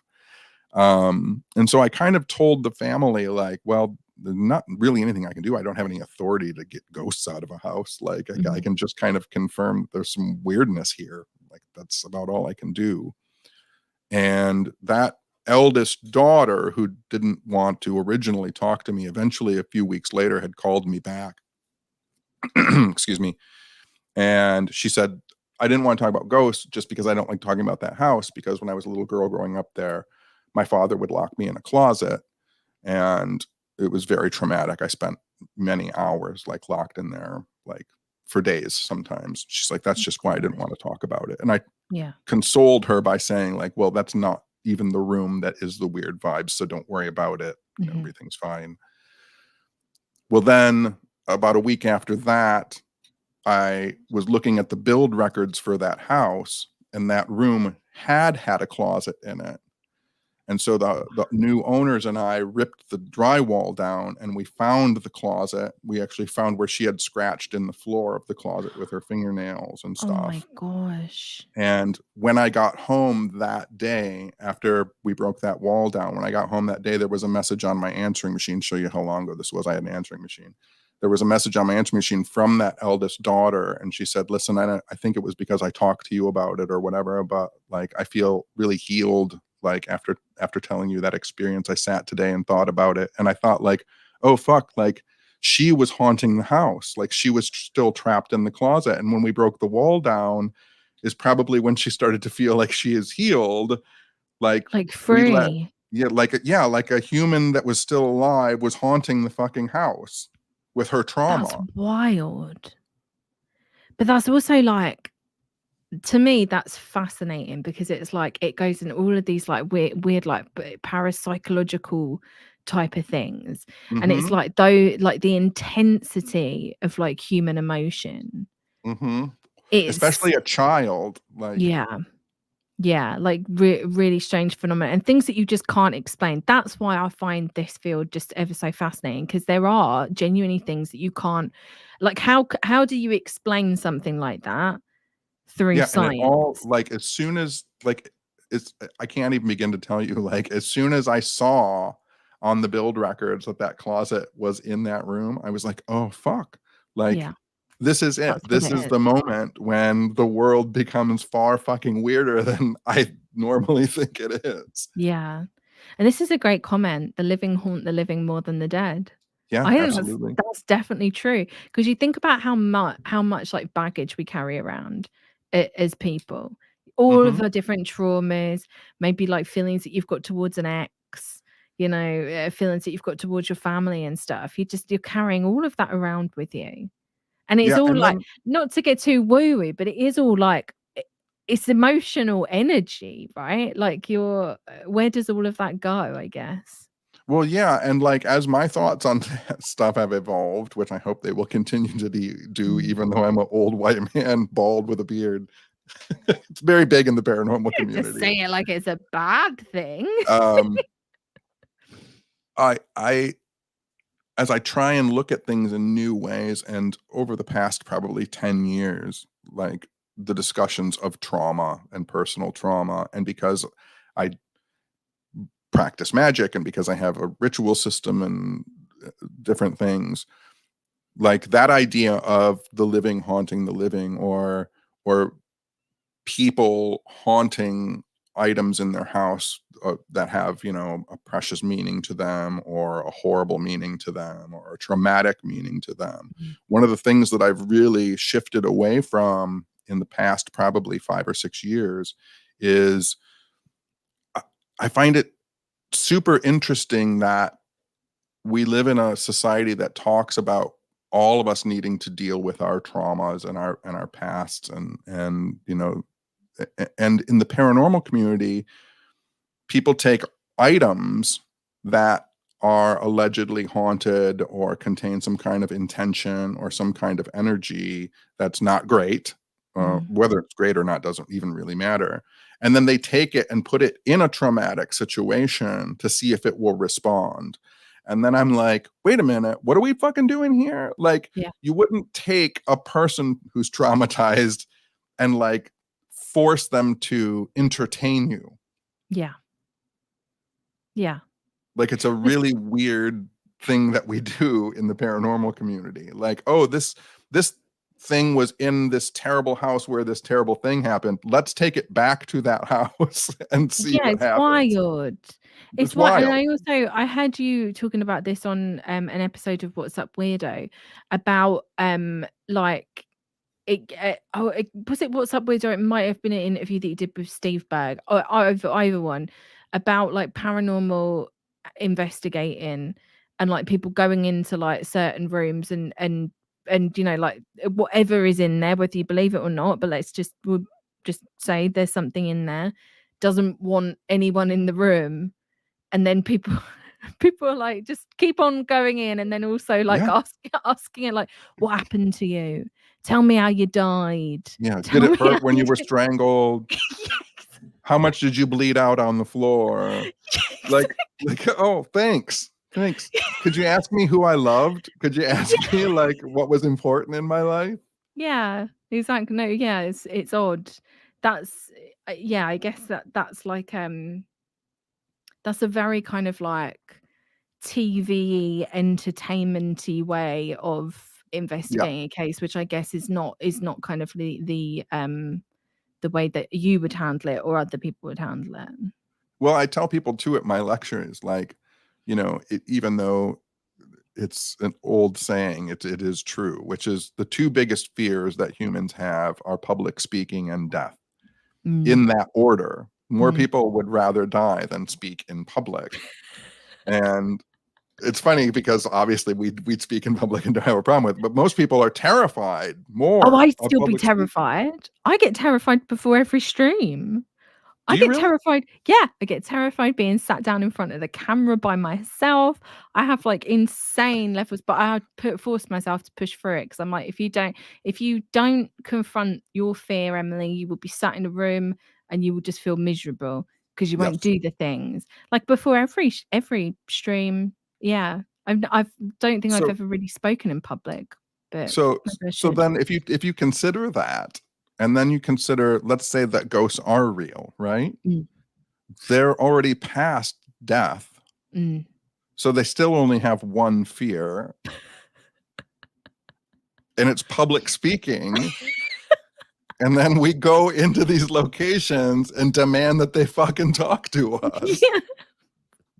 It's very crazy when you put it like that. Also, like if you consider that that's like their dwelling for however long, it's like if Right. somebody walked into your house and started asking you all these weird questions. You'd be Yeah. like, sorry, who are you? Get Yeah. out of my house. And then you're also with like, there's also this assumption that like after you die, there's no more growth. Like you're just who you were when you died, and that's who you're going to be forever. Yeah. But like, all the universe has ever showed me is that shit changes, right? Yeah. Like that's the one lesson I can draw from the universe is shit's going to change. It's going to be something else.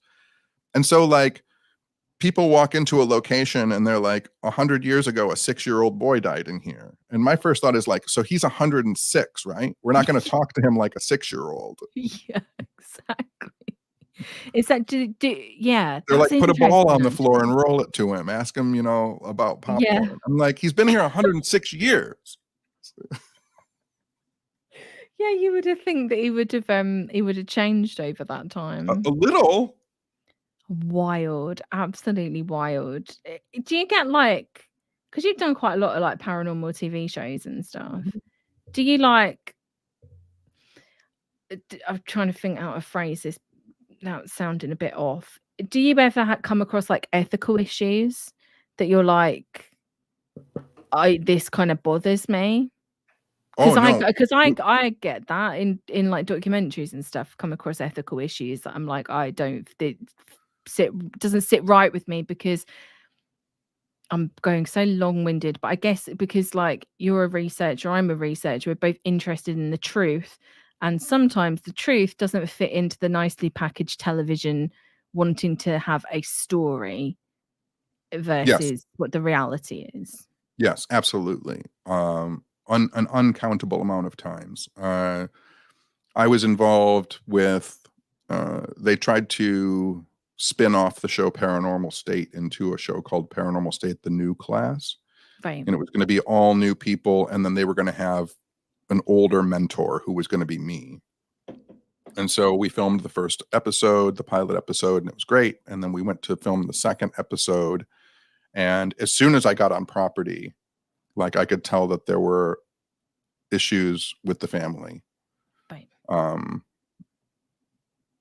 Major issues with the family. It was very apparent to anybody who was a cognizant human being. Yeah. And so I went to the producer, the showrunner, and I said, like, we can't be here. Like, these people don't need ghost hunters in their house. They need like therapy and they need like family counseling and stuff like that. And he was like, we just need you to say this, this, and this. Go tell them there's a demon in their house. And I said, like, I'm not going to do this show. And they're like, well, we'll sue you for $1 million. And I'm like, go ahead. I don't have $1 million. Like, go ahead. Like, that's fine. Like, I'm also going to like break my NDA with you and talk about like this. Yeah. And I walked back to my hotel and like that show never got made. Like, I think there's one episode that we filmed that's available and that's it. But it happens. Outrageous. But it happens a lot. On Ghost Stalkers, we filmed an episode at a prison in Philadelphia, and the warden and junior warden had been murdered in the warden's office. And we mention it in the show, but then when they were editing the show together and they showed me the final rough edit, as I'm talking about it, they throw like blood splatters against the wall with like, you can hear me talking about it. And there's like blood splatters go up against the wall. These men were killed in the 80s. Like their families are still alive. Yeah. And so I round and rounds of negotiations with them. We finally got that taken out of the episode. But stuff like that happens all the time. And you have to have a certain amount of integrity. I've said this in different ways as the years have gone on, but like at this point, I'm not going to fuck up 30 years of integrity for 30 minutes of television. Exactly. And which means I work less, but that's fine because at least what I'm doing has value. Yeah, exactly. And I think that's important. But unfortunately, it's like, again, with like documentaries, it's very similar. It's like sometimes the story is too complicated, and what you need is like you're trying to find like these you're trying to hit story beats instead of what's the actual detail. So it's like you go for like, oh, we'll just show you this bit and that'll be fine, and that'll do all the legwork and that'll explain that bit, and it can become like very, very unethical, like very quickly. Like quickly. Yeah, especially with documentary. I always thought, stupid ignorant me, I bet I didn't always think this, but up until a few years ago, I always thought, like documentary is quite an ethical industry. It is really not. It is really not. not. It's really not. And it's, they're great, wonderful documentaries that come out, but some of it, it's a shady business. Just like with anything that's kind of like entertainment, like, mainstream TV business, it's always a bit And dodgy. again, you can take something like I was saying, that blood splatter in that episode of Ghost Stalkers, like, you can make something that has some integrity and it can be fucking ruined Yeah. from a 3-second shot of something. Yes, exactly. Something like that. When you're trying to like be sensitive, especially like I always struggle with that in like YouTube videos when I'm trying to handle like the deaths of people, because I'm not particularly interested in like true crime. I'm interested in true crime, but I'm not interested in like doing any of it really myself. But there is a lot of like true crime like facets that come into some of the stories that I cover, and it's like, how do you handle this? How do Yeah. you talk about something that is that, because at the end of the day, you're doing like, this is non-fiction, it's real people, real lives, and I don't know any of the people that I cover on YouTube. I don't know anyone personally. It's a fucking tightrope, especially when you're dealing with more like modern people that are actually alive. Yeah. And you're like, you've got to really worry about what you say, because you're like, am I going to be hit with a libel soon? For sure. I mean, I've pitched, I can't tell you how many shows I have pitched over the years trying to explain, because of that story beat, right, that you were talking about. You need to hit, you have to have your beginning, your middle, and your end. You have to have that conclusion. You have to wrap up the story. Yeah. That is explaining to people who don't really care. We can just show weird stuff to people, like in a true, real form. Like, we can just interview weird people and their weird experiences. And I say weird in a complimentary way. Like, people will watch it. Well, what's the story? How does it wrap up? And I'm like, it doesn't wrap up. It's someone's story. It's a parenthetical in this person's life. Yeah. It's interesting. You were talking about this with Steve Berg on his podcast, but you were talking, I remember listening to it, and you talking something about, he said something like he would watch like a researcher just doing research. And I was listening to it, I was like, I absolutely would watch that as well, because it's like fascinating. I'd like the people's processes of like how you figure out different cases, and like what your process is for like researching and writing. I really do genuinely think that there's an audience for this, and I think as you move into like more like YouTube streaming kind of stuff, that people will maybe figure out that there's more of an audience for this kind of stuff, because it's like, even me sat on YouTube has an audience. Like which is baffling to me sometimes. I'm like, why are people watching me? From doing conventions and lectures at larger conventions, I can tell you right now, like, so many people come up to me and say things like, how do you do FOIA requests? And like, realizing that you would watch someone doing FOIA requests. Yeah. And someone talking you through like different cases, and talking you through like just all kinds of different facets of like researching it. It would be interesting, but I don't think any sort of like mainstream TV, but that's where YouTube comes in, right? That's why major TV is failing. Yeah, exactly. And like, YouTube's definitely the future. Guess I don't want to keep you for too much longer, because I've kept you for like nearly 2.5 hours. I don't care. It's up to you. I don't care. But I guess what kind of advice would you give to, like, imagine you've got like baby you that's now coming to talk to you. And it's like, you're now your mentor in the Denny's in the middle of the night, and you've got baby you coming up to you being like, it's I kind want to of get happened. into this. I want to It's get kind of into this. happened. What's the advice that you give? I tell people, first of all, to be well read and to know their history, not just the history that you can read too, because you'll find out more history as you research your history. I tell people that their bullshit detector is greater than they know. We are an advanced machine for bullshit detecting. The human brain and the human body is like, we're really good at it. So pay attention to it. And I say this a lot, not just to investigators, but to people in general. And it kind of goes back to when we were talking about the contactees, and like, your weird story is enough. Like, you don't have to be abducted by aliens every 3 weeks. Mm-hmm. You don't have to be in the government and have seen secret military files. Your strange premonitory dream that you had once when you were 13 that worked out and was right, that's fucking enough to feel valid in being interested in weird stuff and wanting to read and research and find out about it. Absolutely.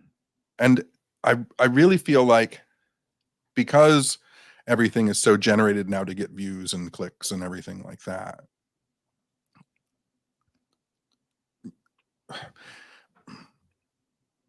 I'm trying to think of a good analogy for this. So I'm a comic book guy. I love comic books. I used to work at a comic book store when I was a teenager. And I remember the owner of the comic book store telling me once, like, don't ever buy comics because they're going to increase in value. Buy comics that you love and they'll hold value for the entirety of your life. So like, you might want to do stuff for clicks, but it's going to be fleeting and failing, and eventually it's not worth clicks anymore.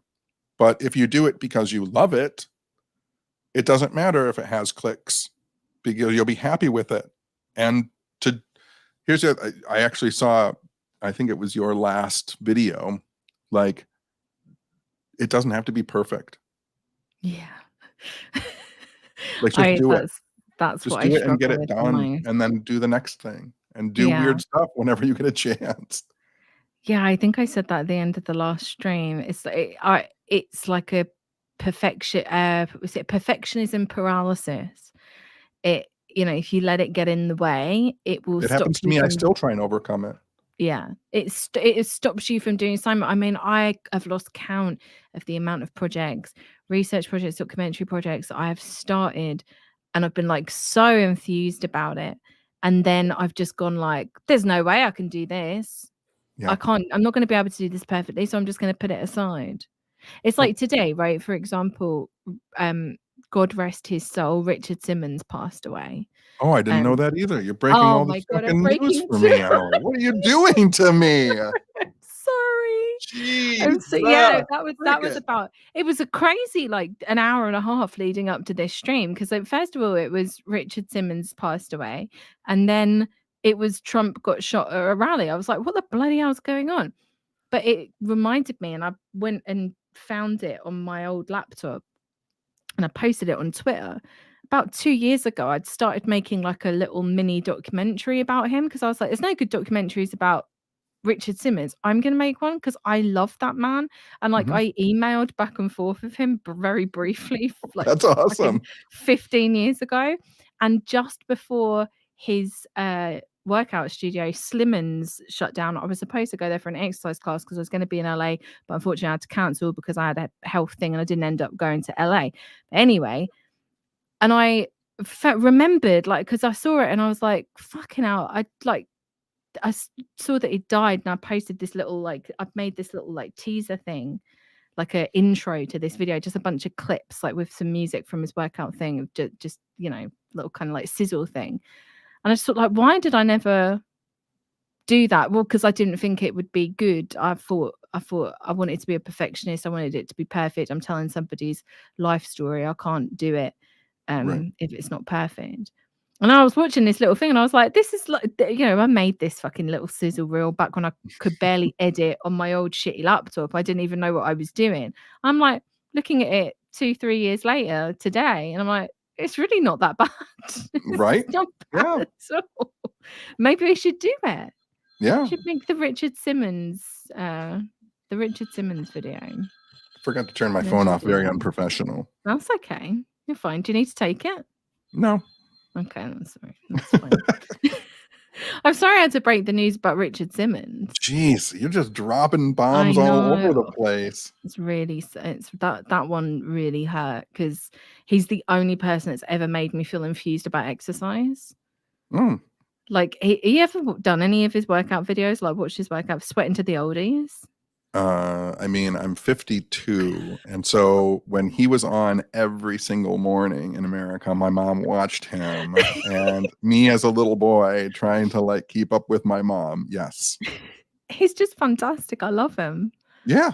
He was never really a massive thing over it. I didn't really know how I like got into like knowing who he was, but yeah, I was yeah. Very America sad to is, hear that. if you haven't figured it out, America's big on gurus. Yeah, that's true. But he was like a nice kind of guru. Like Yes, he was yes. like there's you read through Positivity and love. Yes. yeah, you read through the comments or like any of his workout videos on YouTube, and all the comments are like, I met Richard Simmons once, and he spent like 20 minutes just talking to us. You could tell looking in that man's eyes that he was totally genuine. That when he was talking to you, he genuinely cared about you. Mm-hmm. And he was like a really torn person himself. Like Yeah. he battled with eating disorders, depression. He had a lot of issues going on, a lot of like he's got an autobiography, and he's got a lot of like childhood trauma. And so I didn't mean to derail this and make it like the It's all Richard right. Simmons thing, but like it like that is a man who just like comes across as completely genuine, but he almost has like a kind of like a, and he says this himself, he's like the kind of court jester. Right. He's kind of, he puts on this mask of like humor and happiness, but it's covering like a deep-seated pain, but he's there for everybody else. I don't know where I'm going with this. I'm just kind of That's what when I tell Jessica I'm mean and she says that I'm nice, what she doesn't realize is that my nice face is my mask. I'm really cold-hearted, mean You're not. person. No, you're not. Now wait, we talked can tell. before I go, Go on. we've mentioned it a number of times. I don't have to go, and I could sit here for 7 hours. So I ran for mayor. Oh yes, you didn't get into the mayor story. The first time I attempted to run, I was 18. Mhm. And the city changed the law so that you had to be over 25. They changed it for you? Yes. You were so influential, they changed the law because of They you. were so afraid. No one 18 had ever run for mayor. There you go. See, you are in a way immortal. Kind of. As long as that law sticks around. Doesn't mention me. No one will remember. So when I was 25, I wasn't in the mood for running for mayor. I had opened a Japanese toy store at the time. And then so when I was 29, I pulled petitions to run for mayor again. I didn't know anything about, I mean, I've always been a political person, and I've always had known what's going on in politics. I just don't know the paperwork of it. So like, I pulled my petitions in January, and I got my 500 signatures, and I got on the ballot. Well, I didn't know that nobody pulls petitions until like August. Right. And then they get there, and then the election's in November. But anyway, so the newspapers were like, ooh, the dark horse candidate, this unknown independent. Yeah, right. It went 1979, was it? 89. 89, yeah. See, 10 years off. Would have been, yeah, it would have been 89.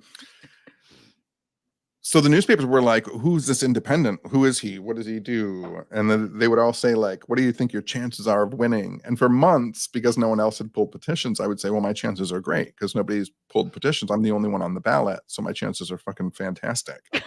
And so that guy, like, it was mildly funny. And the issue that came up that year, because there's always an issue that comes up. And the issue this was in 99 or 2000, I think.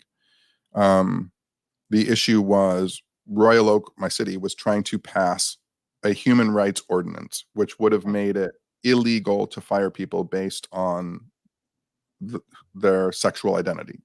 And so, of course, like, I'm all for it, you know. So I was the only person running who supported it.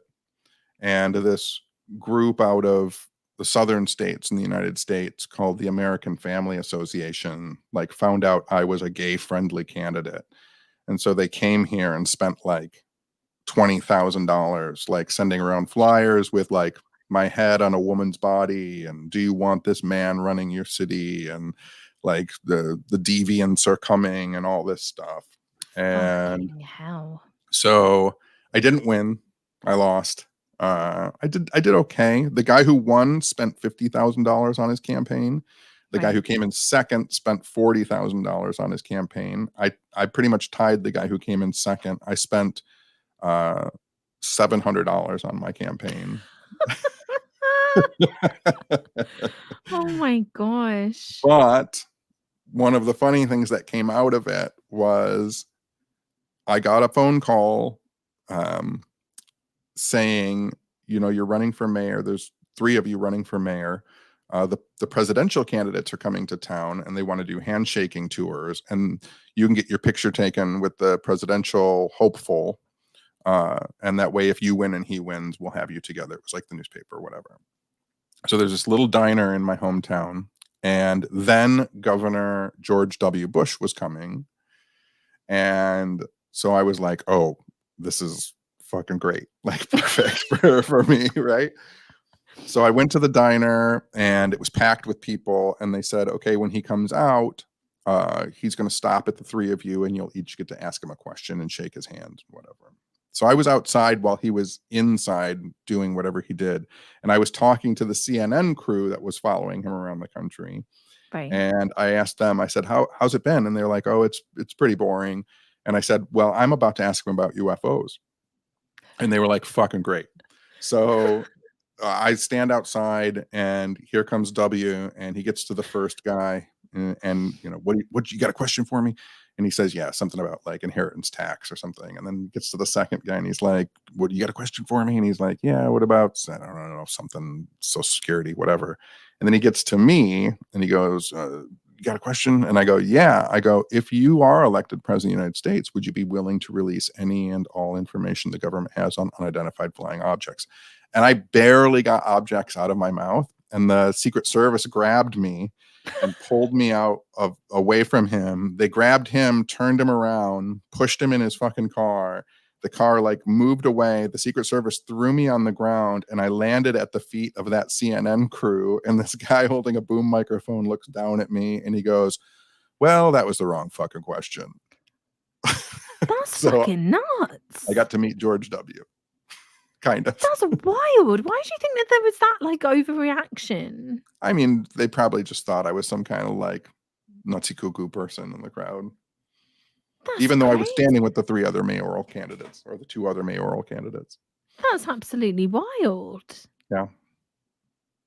What did you It was do crazy. after? Did you just kind of like dust yourself off? Like, yeah, I just got up and like people were like, what happened? What happened? I was like, I asked them about UFOs. you weren't like detained or anything afterwards. Nope. They just kind of like shoved you to the side, and yeah, that's bonkers. it was pretty crazy. Yeah, I mean that's what you get for asking a question to an elected official, you know. Now, if I can bore you for 2 more minutes. You're not boring me at all. So the year the year that he was going to run, he was still the governor of Texas. Right. If you want to look into conspiracy theories, an unauthorized biography came out about him, and it was written by a guy named J.H. Hatfield. The book was called Fortunate Son. Let me have a look. Fortunate Son. So that J.H. Hatfield wrote that book, unauthorized biography. It was published by St. Martin's Press. They fact-checked it. It talked about him doing cocaine. It talked about him skipping out on the Air Force service, everything that we all eventually knew about him. Mm-hmm. But this was while he was still governor of Texas. So the Bush family sued St. Martin's Press after the book had been published. It hadn't been released.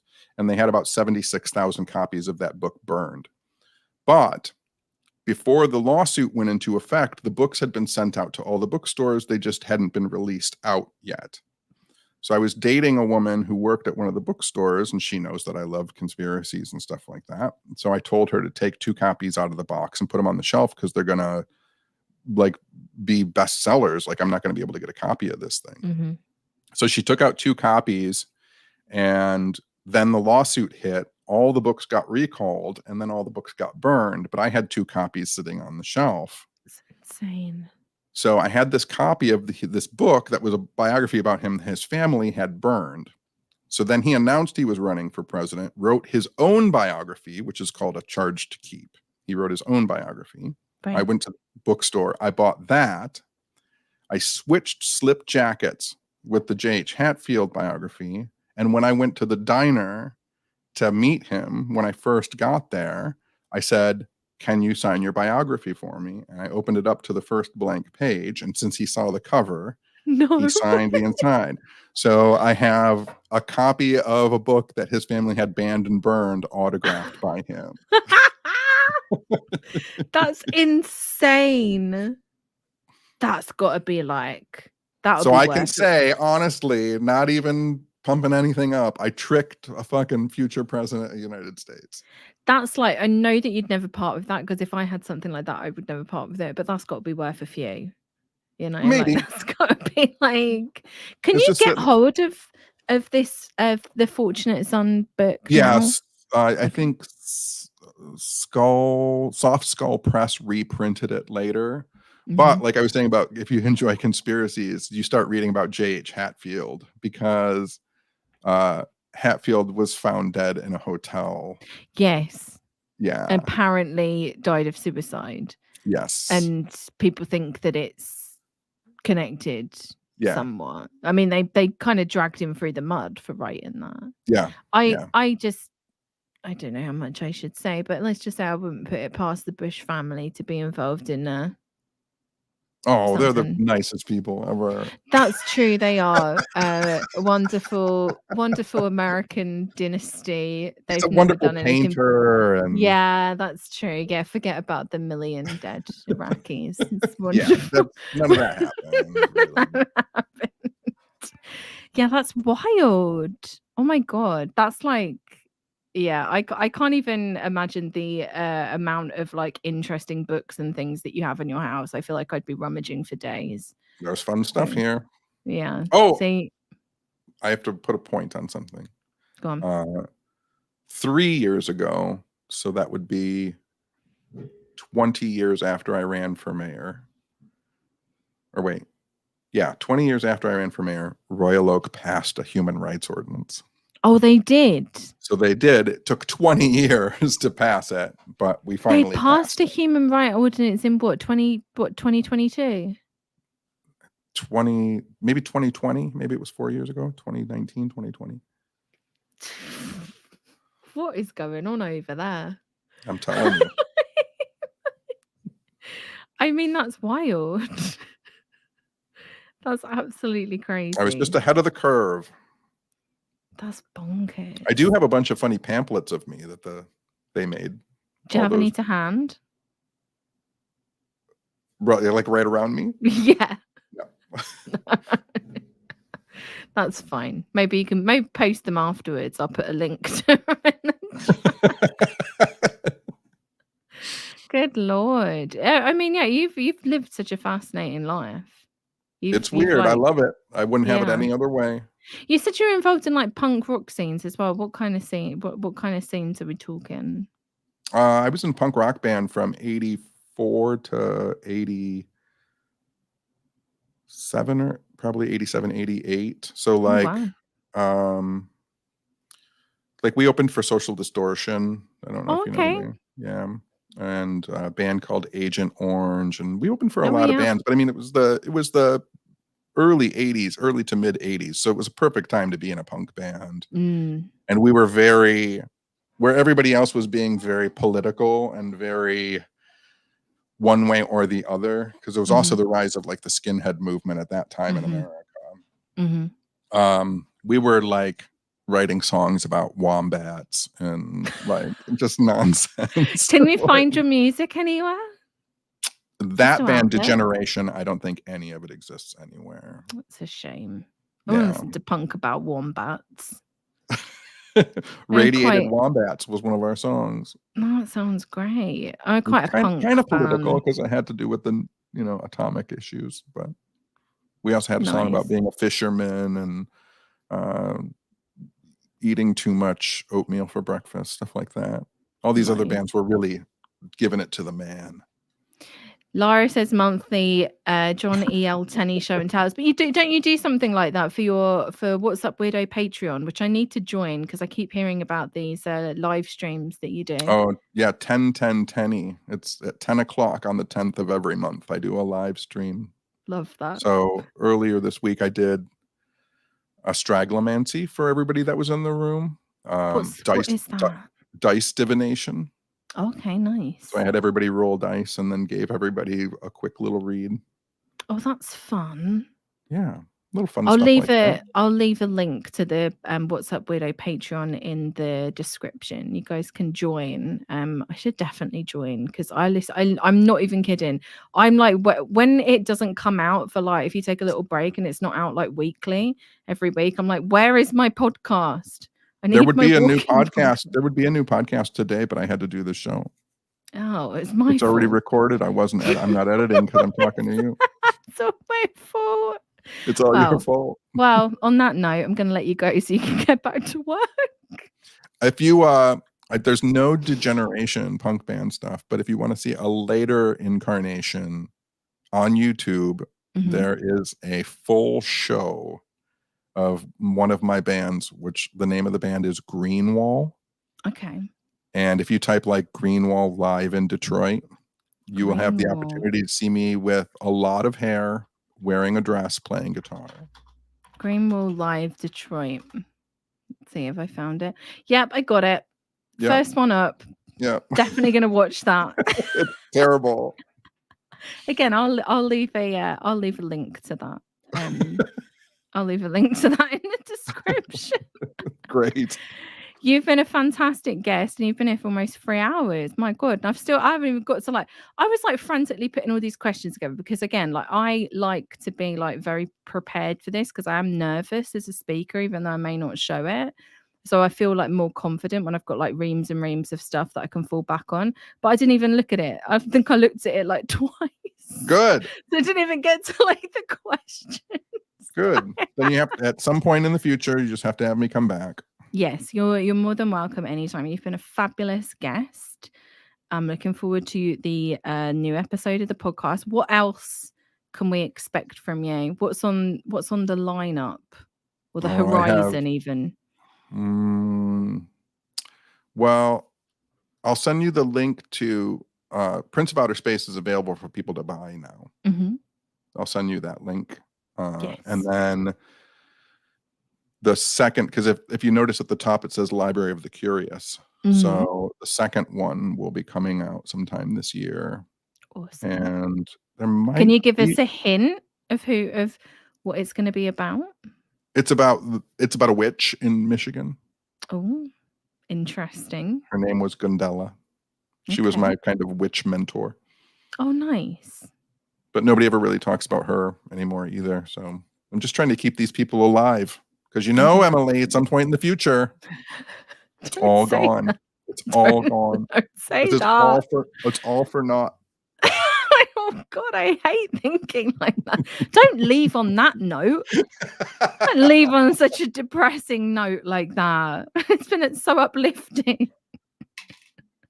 No matter what happens in the future, we're all having fun now. And if you get the chance to do something weird, I'm telling this to all the listeners and viewers, if you get a chance to do something weird and it's safe, just go do it.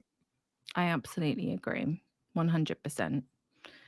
Send me the links to where people can buy the zine from, and I will put that in the description below. And absolutely, you have to come back on again. Okay. Thank you so much. This has been lovely. Thank you so much. It has been lovely. Great. Well, talk to you later. I will see you soon. Alrighty. Thanks everyone for tuning in. I appreciate you and everybody in the chat being very, very chatty. And yeah, I will see you next week. Next week's guest is going to be Oki from Oki's Weird Stories. If you haven't seen Oki's YouTube channel, I would highly recommend going and having a look. He's got some great documentaries. His most recent one is about the Bundys in, I can't even remember what the state is off the top of my head, but it's about the Bundy cattle ranch and all of that stuff. He actually went and met with them, and we're going to be talking all about that next week. So thank you all for watching. You've all been wonderful, and I will see you next time. Goodbye.